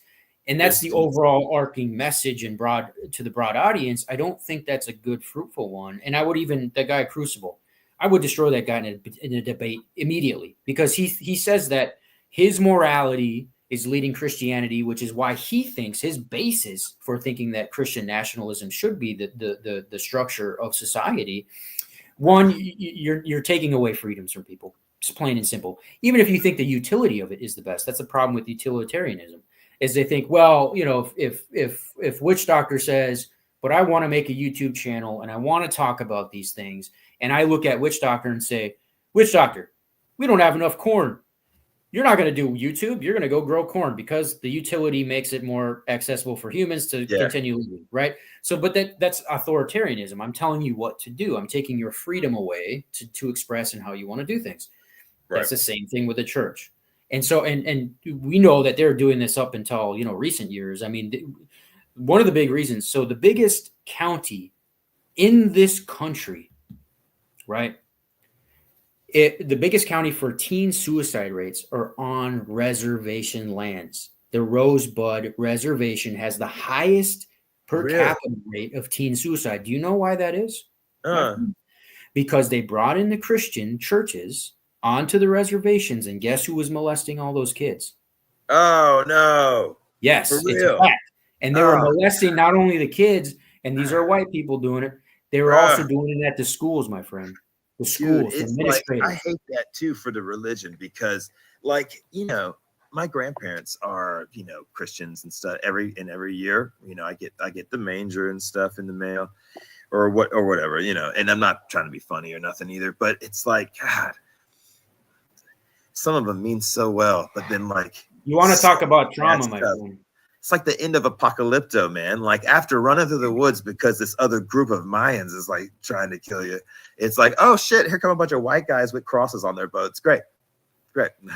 You know, oh my God. And then it's like a whole nother drive and like armies of people being shipped over to these places, and they just infiltrate, you know, for sure. I wonder if any new religions would even work, or if it has to be a different morphed, like like a political ideology, you know. But you know, if we could have churches that, you know, if we could decriminalize entheogens and somehow, you know, do that, I mean, it would be such a great. Can you imagine though, like all these churches? First of all, it would be like, I feel like it would be like an uproar. Like, we can't be doing that stuff. It's like, well, the devil didn't grow this fungus, bro. Like, you know, like the devil didn't do none of this. Like, don't you think that this is just, so this is explain stuff like all the drinks and everything or anything like that? Like, no, that's just symbolizing the blood of Christ, you know, wouldn't have ever actually been something or whatnot, you know. Because let me put it this way. So I think so. I think it would be great. Well, yeah, I think so too. But I think that a lot of people would open their mind and just I almost feel like it might not happen. It is. Yeah. But here's an analogy. Right? I have children. If I treat my children with respect and they love me in my house, cool. But if I go to that playground over there and there's other kids and I go there and I start yelling at them for no reason, does that make me a good person just because some of the times I'm good to my kids, but I'm not good to other kids? No, right. It doesn't make me a good person. It makes me somebody that sees them as different, as not as good. And to what Dean was saying before, we have to get out of that mode of thinking to advance ourselves into the future. There's a lot of physicists and PhDs that look at this and they say, you know, basically we're in a stream. The stream is knowledge. The stream is technology. The stream is always going to move like a river, right? Christians are standing on the sidelines looking at it and not participating in it, right? They're taking people out of the stream of technology and advancement to stand on the stream and look in as well. And it's the same thing we said with science before. It's capable of revision. It's capable of advancements and getting better and upcycling, whereas religion just sits there and spews the same shit for thousands of fucking years. Now, I'm not coming at this like with a acceleration humanistic view, but I'm saying I think a lot of those Christians sitting on the sidelines because of that theology would rather be participating in it. That's all I'm saying. Yeah. Well, and it's another thing. I like Daen was saying earlier, it's like some people are just, you know, they're just, they just go through the motions of all the stuff anyway. So it's almost like you may never really get anywhere with them, even if you were to bring that topic up. Like, hey, you know, we've got entheogens. You guys want to do these? Like, no, never. But let's see what we got here. We're going to look at the chat a little bit and see if there's any questions, guys. We're wrapping up here. And oh, here we go. I live on the reservation, and these white buffaloes are boozers and druggers. More than half are overweight, diabetes. So sure, we get molested, but that's not the main reason. Sovereign nations do legalize. Oh, I see. Well, so I can take that. He's not wrong. I mean, I know the numbers, buddy. I mean, the high unemployment rates. It's one reason my own grandmother left the settlement on her own to get away from that. There's high amounts of alcoholism, but that's fueled by high amounts of unemployment rates. If you look at the you know, everybody's like, what? Some of the income on these reservation lands are less than the per capita that they're making in Africa. People don't realize that, right? And so there's a bunch of things that are causing that. But there again, you have low employment, you have high unemployment, which is like 60 to 70% of these people, and they're stuck with these decisions. Now, this guy should know on those reservations, how many options of Christianity do you have to choose from, my friend? If you're a Christian on a reservation, you're probably 13 different denominations. Why? Because that's what they do. The missionaries show up, knock on the door, you go to their session, then you go to another one. There's so many natives that I know have fallen in that trap.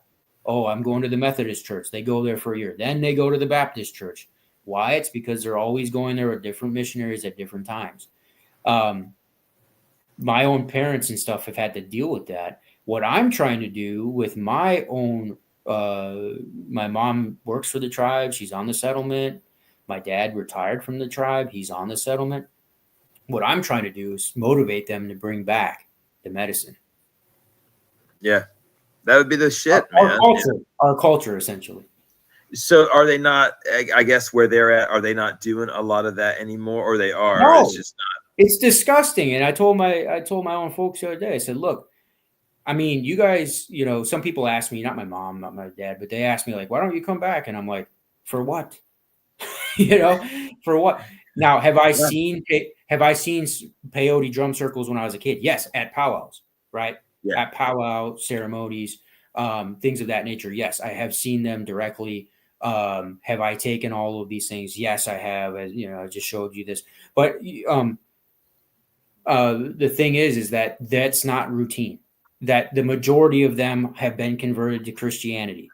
That a lot of them are alcoholics. That a lot of them have been taken advantage of, these children, and they've done the interviews, they've conducted the interviews, so to throw it under the rug and say that it's, well, yeah, they've been molested, but that's not the real reason. I mean, that's kind of, I don't know. I don't like the sound of that. I mean, yes, it's happened. I have people in my own family that it's happened to, and it's very traumatizing. And so for somebody that hasn't had that experience, I look at this and I want to protect the future generations of Native culture. And not only that, I want to bring the culture back. It's gone. There's a couple people, the Squawky Nation, awesome drum group, right? Big. They go to, they get invited all over the country. I used to be on the drum. I used to sing on the Little Otter drum group when I was a kid, right? I had friends that I would literally be on Little Otter drum next to Blackstone. So, I know this. I was born in this culture. My family owns, my mom was winning fry bread contests when I was a kid. My parents were the head male and female dancer, the powwows, the big ones, the contest powwows. I've been down to Gathering of Nations how many times? Countless times as a kid. We drive down to New Mexico, Albuquerque, with the drum group, Meskwaki Nation. So, I'm steeped in it. I know it. It's not like I'm just, I was born outside of it. I don't know anything. No. My parents still own a business where they're selling a lot of beads and things of that nature, looms, so people can do their beadwork. Yeah, I think Christianity has a play in this. I think that the cultures need to get away from it. I think that Christianity has been a bane on a lot of cultural influences. Now, to say what you said, yes, a lot of good Christians. There's a lot of good people. They don't mean harm, right? They truly want to believe in the book. Yeah. They want to believe in the good stuff. Are they going and having picnics on Sunday for the community? Absolutely. Are they feeding the homeless? Absolutely. I'm not saying they're not. Yeah, they're doing good things, but do they have to do that under the banner of Christianity? No, they don't. Well, it's kind of funny because I kind of don't like, I guess there was a time when I would have said something to the effect of like, I want to take down, Mandy, I want to take down the religion. And then I think to myself, because even the channel, it's like, oh, this is a channel that's at war with Christianity to a degree with all the satire and, blah, blah, blah. I get more flack from people within the Gnostic community than anybody out of the Christian world. And so it's the civil war, if you will. And so, I've seen all the good, and I've never seen the bad stuff. So I'm glad you talked about it because, that's the thing that I used to say stuff about taking the religion out. And I was writing a book of a world without Christianity type of book, because there's a book called A World Without Islam, and then some other alternate timeline books. And that's how this whole thing got started, which is why I have the question, like, what's next for religion? How long is it going to last? Another question could have been something along the lines of, what do you think the world would be like if Christianity never took off? If it was never done by the Romans, or if the plague took everything out as far as powers wise. And so the book that I was writing before, where this Roman soldier in the timeline, it was a sliding chronology in this book, where it started at Göbekli Tepe and it walked all the way forward with a completely different timeline. And there was Christians using entheogens, but the religion didn't take off. It didn't work the same way. Certain people didn't adopt it. They didn't posthumously claim that somebody converted to it after their death. Different things that are, in a way, sort of the way that it was constructed, if you will. And so I just sort of deconstruct the religion a little bit. And so obviously when this Roman soldier ran into this magi, I wanted to know what entheogens would he have seen there, after having different entheogens myself and being like, oh yeah, okay. So like if I'm writing a book about like Christianity starting and I got this anthropologically accurate type of healer rabbi dude, and we don't even know his name in the book. The audience gets to decide who this guy is. And if you're an atheist, then you can say it's just one of those lay stays. And if you're a Christian, you're going to say, oh, that's Jesus, because the stories about this Roman soldier who had seen too much war. He was the second born son to a military officer, similar to my lifestyle, right? And so here I am on my crusades or whatever. And the PTSD, all the killing and stuff, just tearing this guy apart. So he hears about these Jews that are doing these Greek things. He could never do it. He'd get in trouble. If he went to Eleusis or anybody recognized him, or if he went to any place that was doing any of these Greek ceremonies, these Roman Bacchic type ceremonies and stuff, so he finds this group and goes and hangs out with them. So upon writing this scene in this chapter, that is when I ran across.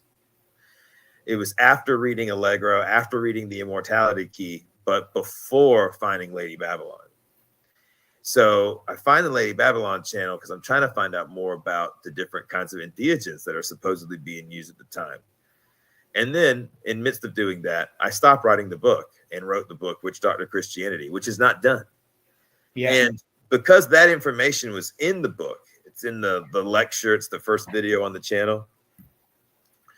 The Burning Purple, that was stuff that I wanted to get more information on. And that's what started me emailing Dr. Rahman and asking him about, if he wanted to look at the book and things like that.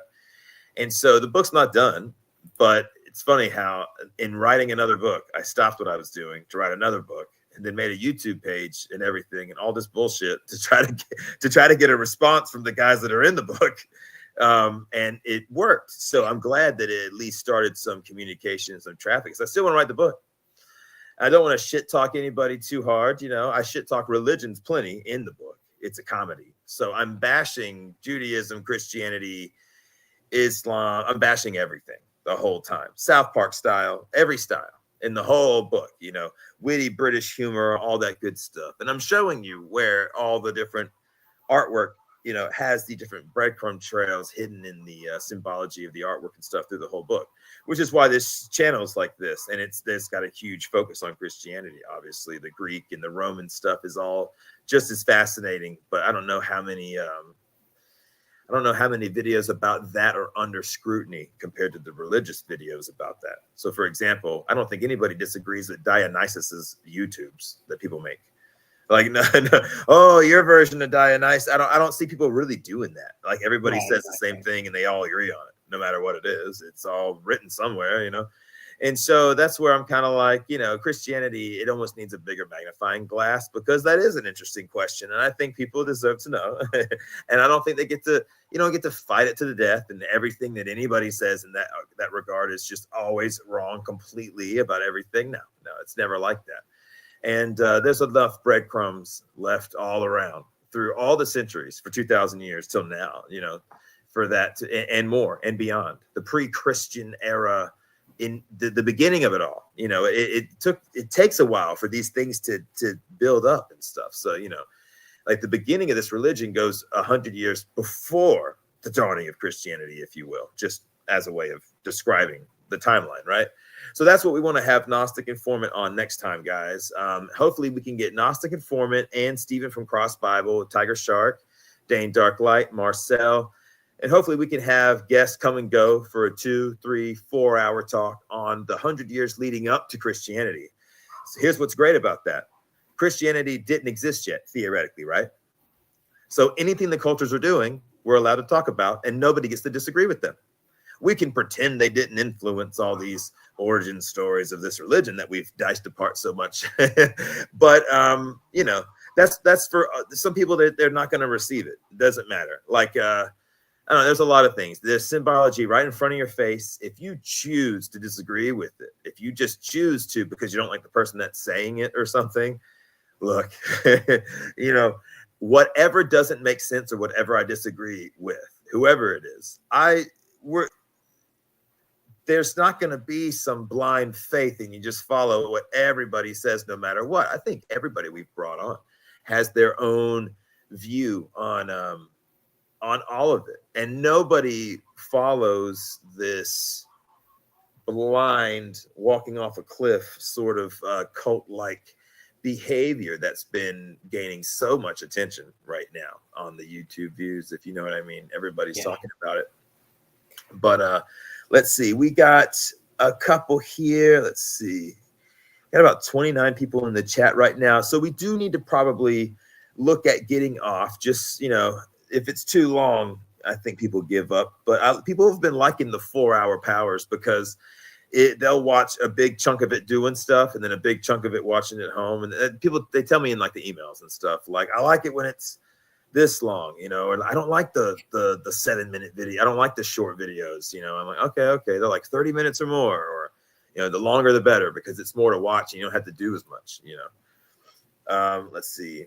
Dionysus brings us all together. I've always made the joke that Jesus in a contemporary setting has a poster of Dionysus on his wall. Yeah. You know, imagine an unorthodox Jew. Unorthodox Jews are different. You know, they don't do all the things, but they have the stuff in the house. They got the yarmulkes on top of the piano.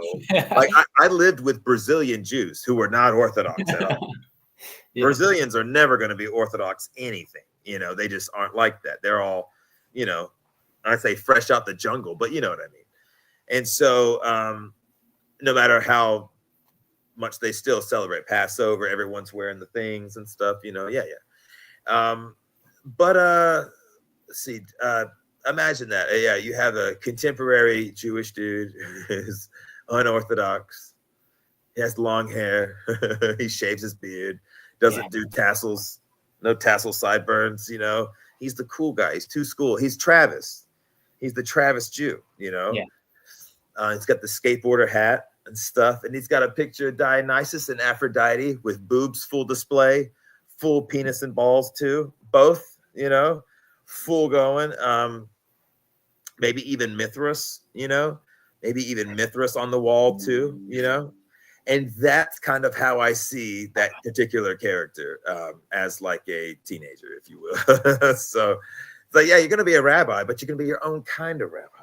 Well, you know, to wrap it into our society, what you just said is fantastic, because to me, what people say, well, what is cool? What is the definition of cool? To me, it's the inability to make something a commodity, right? That's why it's unique. And I think that we all have our own unique thing. And I think we need to get back to that, right? It's something that you can't buy at the store. It's not something that you can talk to a pastor and get a lesson on. It's something that is unique to you as a human. And we need to get back to that particular knack, that tack, if you will, the tactic of sharing different things with each other and being cool in your own way, right? So let's say you and I buy the same car, but you're going to modify yours. I'm going to modify mine. Then we're going to meet up together. And we're going to have a cars and coffee. Oh, guess what? That's already a thing, right? And that's because these people are showing their unique artistic ways through vehicles. Not that I'm saying we need to do that, but it's just an example. in our society in our own ways. And I think our form of communication, the public form that we have, that Amen talks about all the time on his podcast, you know, we need to be getting back to that a little bit. Like the cult of Trump. Cult of Trump, there you go. Oh yeah, the internet's undefeated, bro. Always. Yeah, Jesus loves that Dionysus vine, baby. Yes, he does. Yeah, for sure, man. Well, dude, thanks for coming on the show. Yeah, I didn't know. I'll be honest. I'll kind of take the mask off now that we're kind of done with the interview and everything and the questions. But I appreciate everybody for tuning in too. We're gonna slowly sign off as we do. But yeah, today. So I'll be honest. I woke up and I was burning up. I was on fire, and I was like, oh, "What the fuck." Didn't feel hot, right? Didn't feel good. So I got up, made my way to the kitchen, got a bottle of water, you know, drinking bottle of water, feel okay. I get my son up, his clothes are in the dryer, right? So I kind of walk him over to the dryer, try not to touch him. I didn't feel good. I didn't know what was going on. And I tell you what, bro, before he could even brush his teeth, he's eating, you know, I had to make breakfast real fast, so I didn't give him complete junk, but it was, you know, like bagel, cream cheese and stuff instead of like bacon and eggs. It takes time to cook. I was like, I wasn't feeling good, and I didn't want to do all that. I wanted to wash my hands, make his food, wash my hands again, and let him come grab his plate and me just be out of there, quarantine. Because I was like, something ain't right. Wait a minute, something ain't right. So I was like, what the hell? I was like, you know what? And I was like, can I puke? Even if I don't have a stomach thing. Sometimes if you're hot, you have that, like, I'm going to puke feeling. But I got to get in the truck in a pretty quick amount of time and crank it up, get it warmed up and everything, because it's freezing right now. And, you know, get my little guy to school. And I was like, God, I am not feeling good. And I finally am going to go live again. After rebooting the page and erasing a bunch of old lives and taking down a bunch of repetitive shorts, I'm back down to like 58 videos. So it was a good, fresh restart. I accidentally deleted 2 videos of you and Chase and you another time. I had them, I thought, underneath my other 2 interviews with special thumbnails. And so I'm deleting. But on those interviews, I didn't properly make a thumbnail that had your names on it. So I thought it was one of the 20 that I got rid of. And I just deleted it and didn't realize. I was like, shit. I was like, now we got to redo all these 4-hour powers and stuff, you know, and get you back on, get Daen back on. Marcel's got a new camera, but I'll be honest with you, Marcel, he was feeling rough. He worked last night. And he was like, I don't know if I'm going to be on the whole time, but he had to go to work again. Oh, and he didn't sleep very much. Yeah, no. So I'm glad you came on, man, because it helped me out. Daen only had so much time. He had other stuff to do. And then we had you on again, too, which is great because I just freaking cleared out the channel. Kind of wanted to do a fresh restart. And guys, just so you know, I have been in school. So instead of having all these extra mornings on rainy days when, you know, I just got rid of the landscaping company, so I don't have to worry so much. I'll still help out some of my old ladies and stuff for sure, whatever. I don't even care if the last lady that I cut her grass and did stuff for, I didn't even let her pay me. I just went back home. I was like, I don't feel good. I'll see you next week.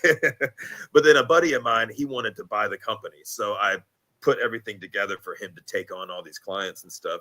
The company did really cool, did really good. And it was the first time having a landscaping company, but after growing cannabis and stuff for, 3 years, I was like, I could probably take care of grass, So I just gave it a shot, built up the company, got all these clients and stuff, and had their, 39 cuts a year at X amount of dollars and topping mulch and doing other jobs, sand leveling, doing landscape details, all that stuff. I was just doing it with my wife, my kids, and hiring a buddy to come and help here and there. But I finally got rid of that. But I woke up feeling like absolute crap. And I ended up puking all up in my freaking kid's bathroom. And I was like, hey, brush your teeth real quick. It wasn't bad, but I was just like, I ate something funny, or I got too hot while I was sleeping. I've been working out really freaking hard lately. I mean, the lactic acid in my legs right now is through the roof. And you know how it is when you've been cramming food, and you're making your digestive tract work all freaking night, because I'm eating as many meals as I can right now because I have just kicked up. I'm trying to do a show this year. So it's been 6 years since I've done one. 7 really, if you count me turning 38 in June, right? So when are you doing the show?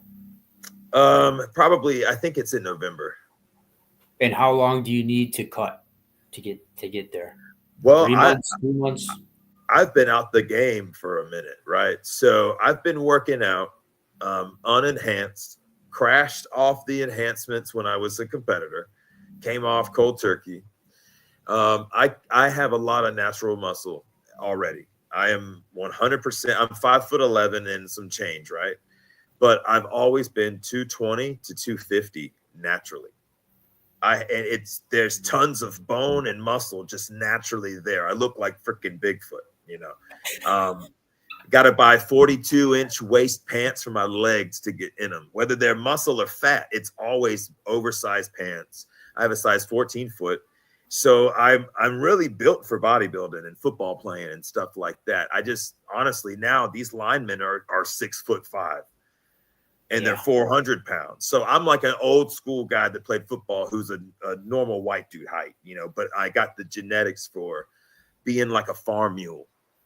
Yeah. You know, being a pack mule. I can work all day long. The body holds on to enough body fat and muscle naturally. So I'm at an advantage. I already know that compared to other guys. I genetically have really good genetics for the sport. However, I have gained weight and I've lost muscle. So I don't know what my percentage and ratio is, but I took some pics and, you know, some videos of me just turning around and see, because you never know how fat you are till you start taking your picture in your freaking skivvies and stuff. Once you put that phone down and back away, that's different than a selfie in the mirror where you're squeezing at it and making a V with your upper body and your, you know, like the shit you Let me get the angle. Let me get the right angle, bro. Right. Yeah. You're lying your ass off and then Instagram treating it, you know, like making it more detailed. I used to do all that crap, you know.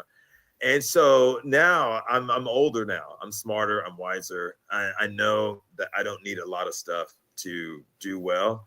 I've contemplated doing a natural show instead of just a regular NPC show. But at the same time, I'm a lot different than I was. And I'm a really chill person now, even without smoking cannabis and stuff every day. You know, I don't. Yeah, you're chill. You're not an aggressive dude. Yeah. You know, I've tried being kind of a strict dad and stuff. I'm so big that even when I'm yelling at my basketball first graders, it looks like Bigfoot yelling at you. Like just, you know, just like it's scary, man. And I'm not trying to traumatize my kids. My dad was 5'5", and he was like a little Arnold Schwarzenegger. And he had this mouth on him. My dad could yell and yell and yell and yell and talk for hours. I swear it was like a dopamine release to do it for him. It's just that kind of person. Not a bad thing, especially when you need somebody to get you through a bad time. A talkative dad who's real positive is great, right? Yeah. You know, you need someone to talk to or take your mind off of shit. Like somebody that's talkative is good at that, you know, and or people that can listen while if you're talkative like I am, you know, someone that can listen. Or somebody to teach you, right? You look at your dad like, hey, dad, you know, how do I do? And that honestly, what Dean was bringing up with that trauma stuff, I think that's where a lot of these childhood traumas come from is these kids are looking at their parents for information and the parents either aren't there or they don't even want to pay attention. You go to a play place. When you have your baby and you take them to like a mall that has a play area. Yeah. Notice this because this is what I noticed when I took mine.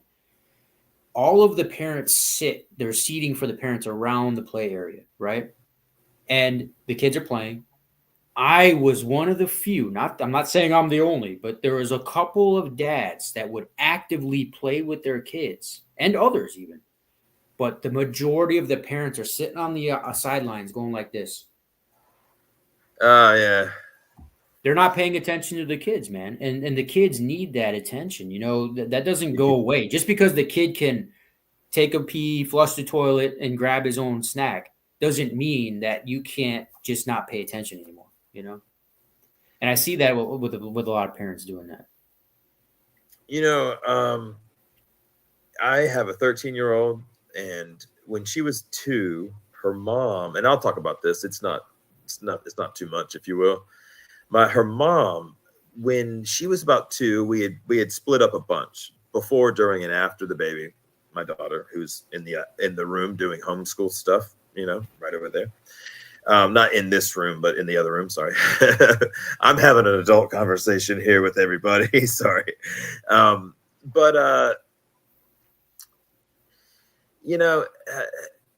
She went with her mom when her mom got married, kind of eloped, and then was into this military lifestyle, every 3 years moving.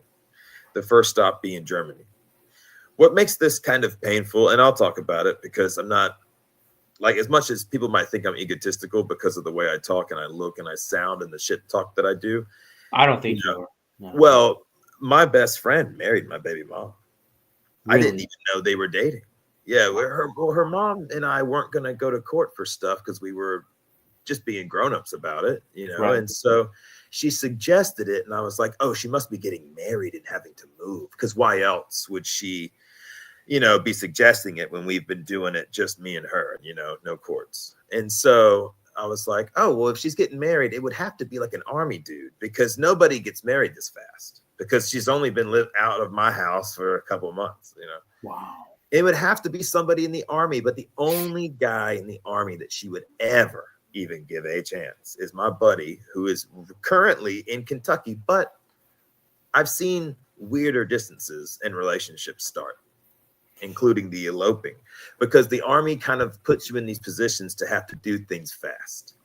So even though he was supposed to go to Afghanistan again, he had the option after he eloped with baby mom, my buddy Joe, and he had the option of going to Germany.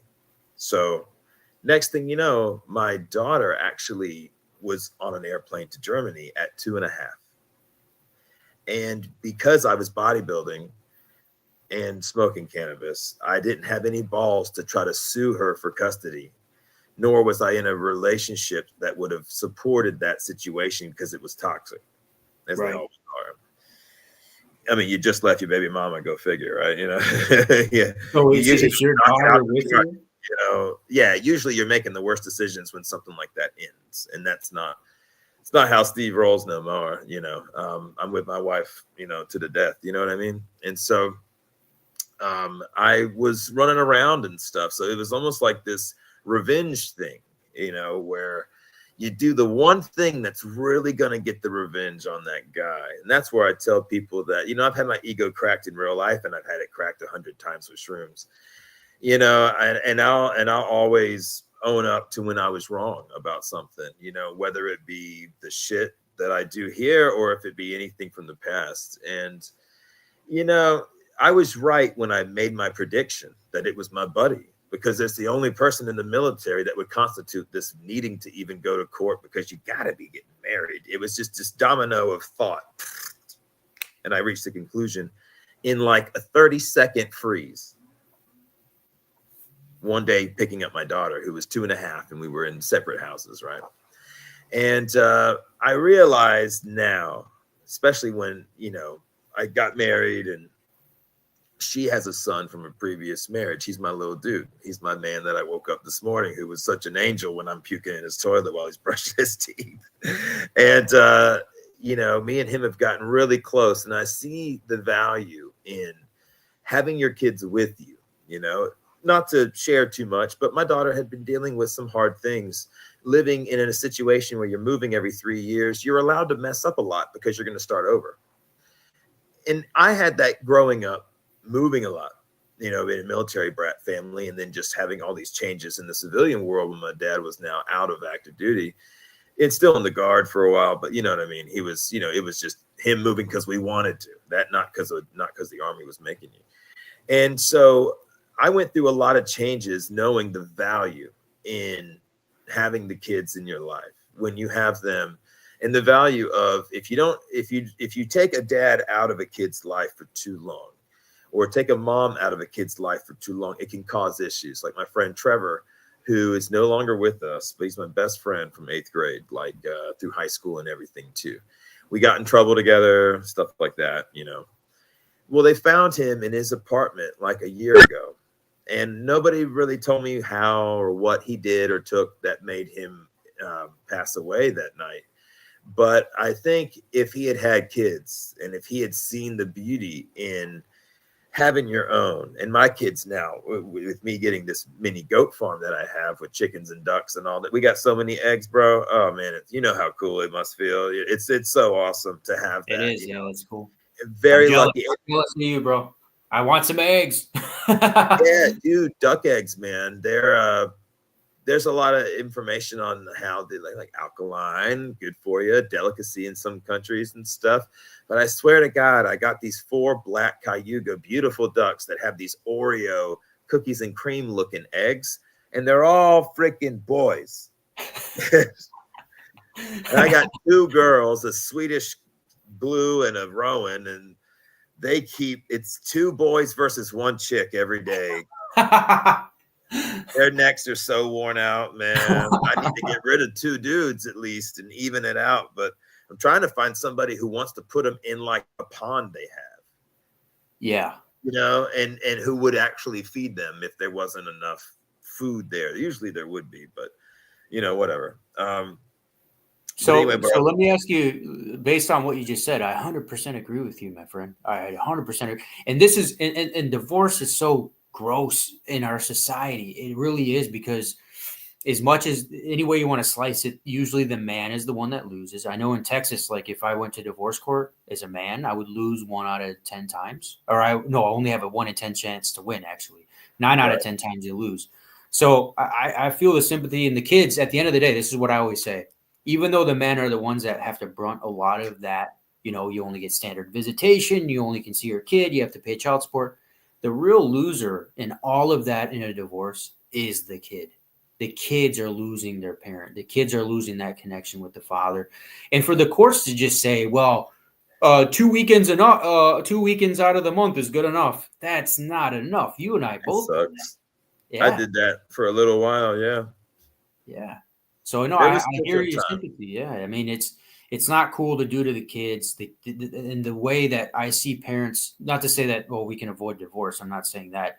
But the ones that do it the best are the ones that still live in the similar area, maybe not neighbors, but, you know, they transfer 1 week. So kids are there 1 week, then they're the dads 1 week. Then it's back and forth like that. So it's equal 50-50 type of situation going on. Mm-hmm.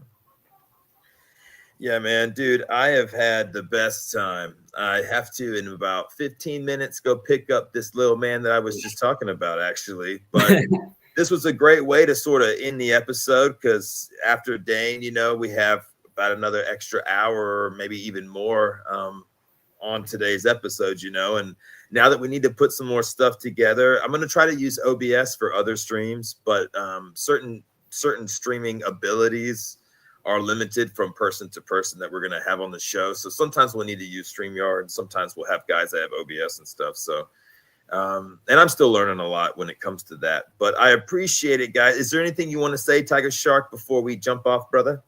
Nah, I appreciate you bringing me on as always, man. You did awesome work. I really like your channel. I like the guys in the chats, even the ones giving me a hard time here sometimes.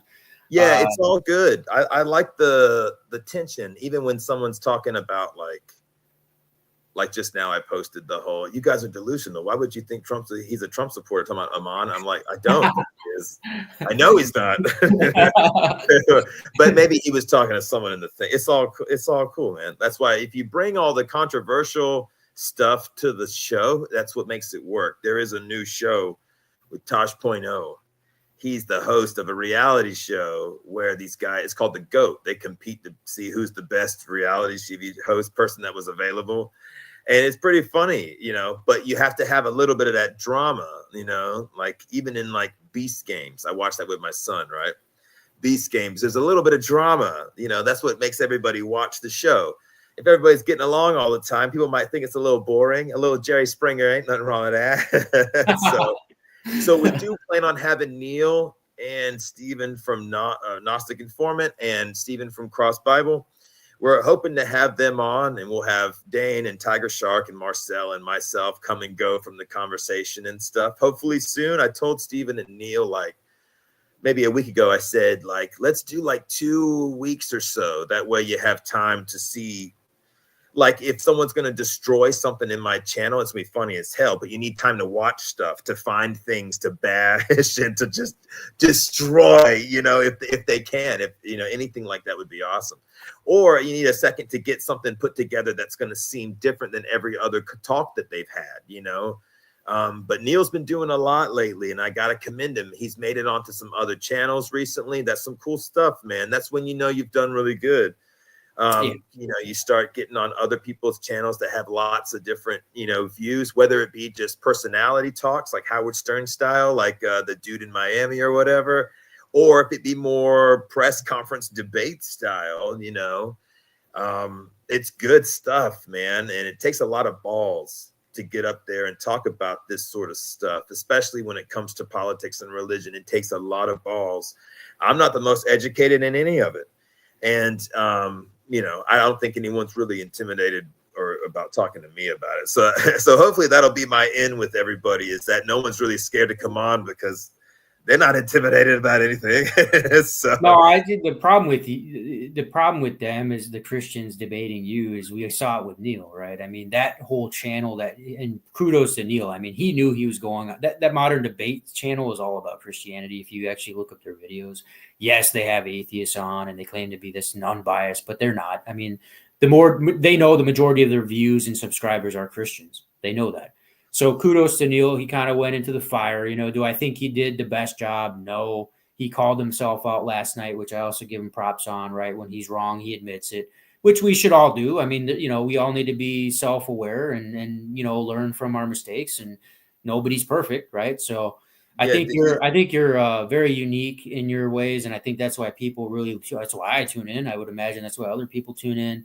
They like to hear your feedback. They like to see your presentations. I mean, your videos are fucking fantastic.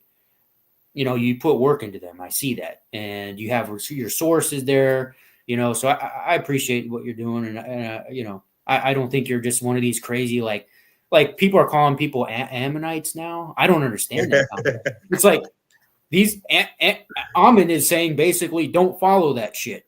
So how is that a cult? That's not a cult. It's anti-cult, right? I get it all the time, man. We're not a cult, people. We say hail Satan to mess with you, and it messes with you, which is why we say it, because it's funny as hell. It was supposed to just piss off the Christians, and now it's become hail Satan, everybody. yeah. But it's cool though. You know, I think it's gonna be fun. You know, we got more connections now. So some of the new episodes we're gonna have a lot of the people we've been talking about. But I do appreciate it, guys, and we will catch you next time. And now we're going to get back on with our adult things to do today.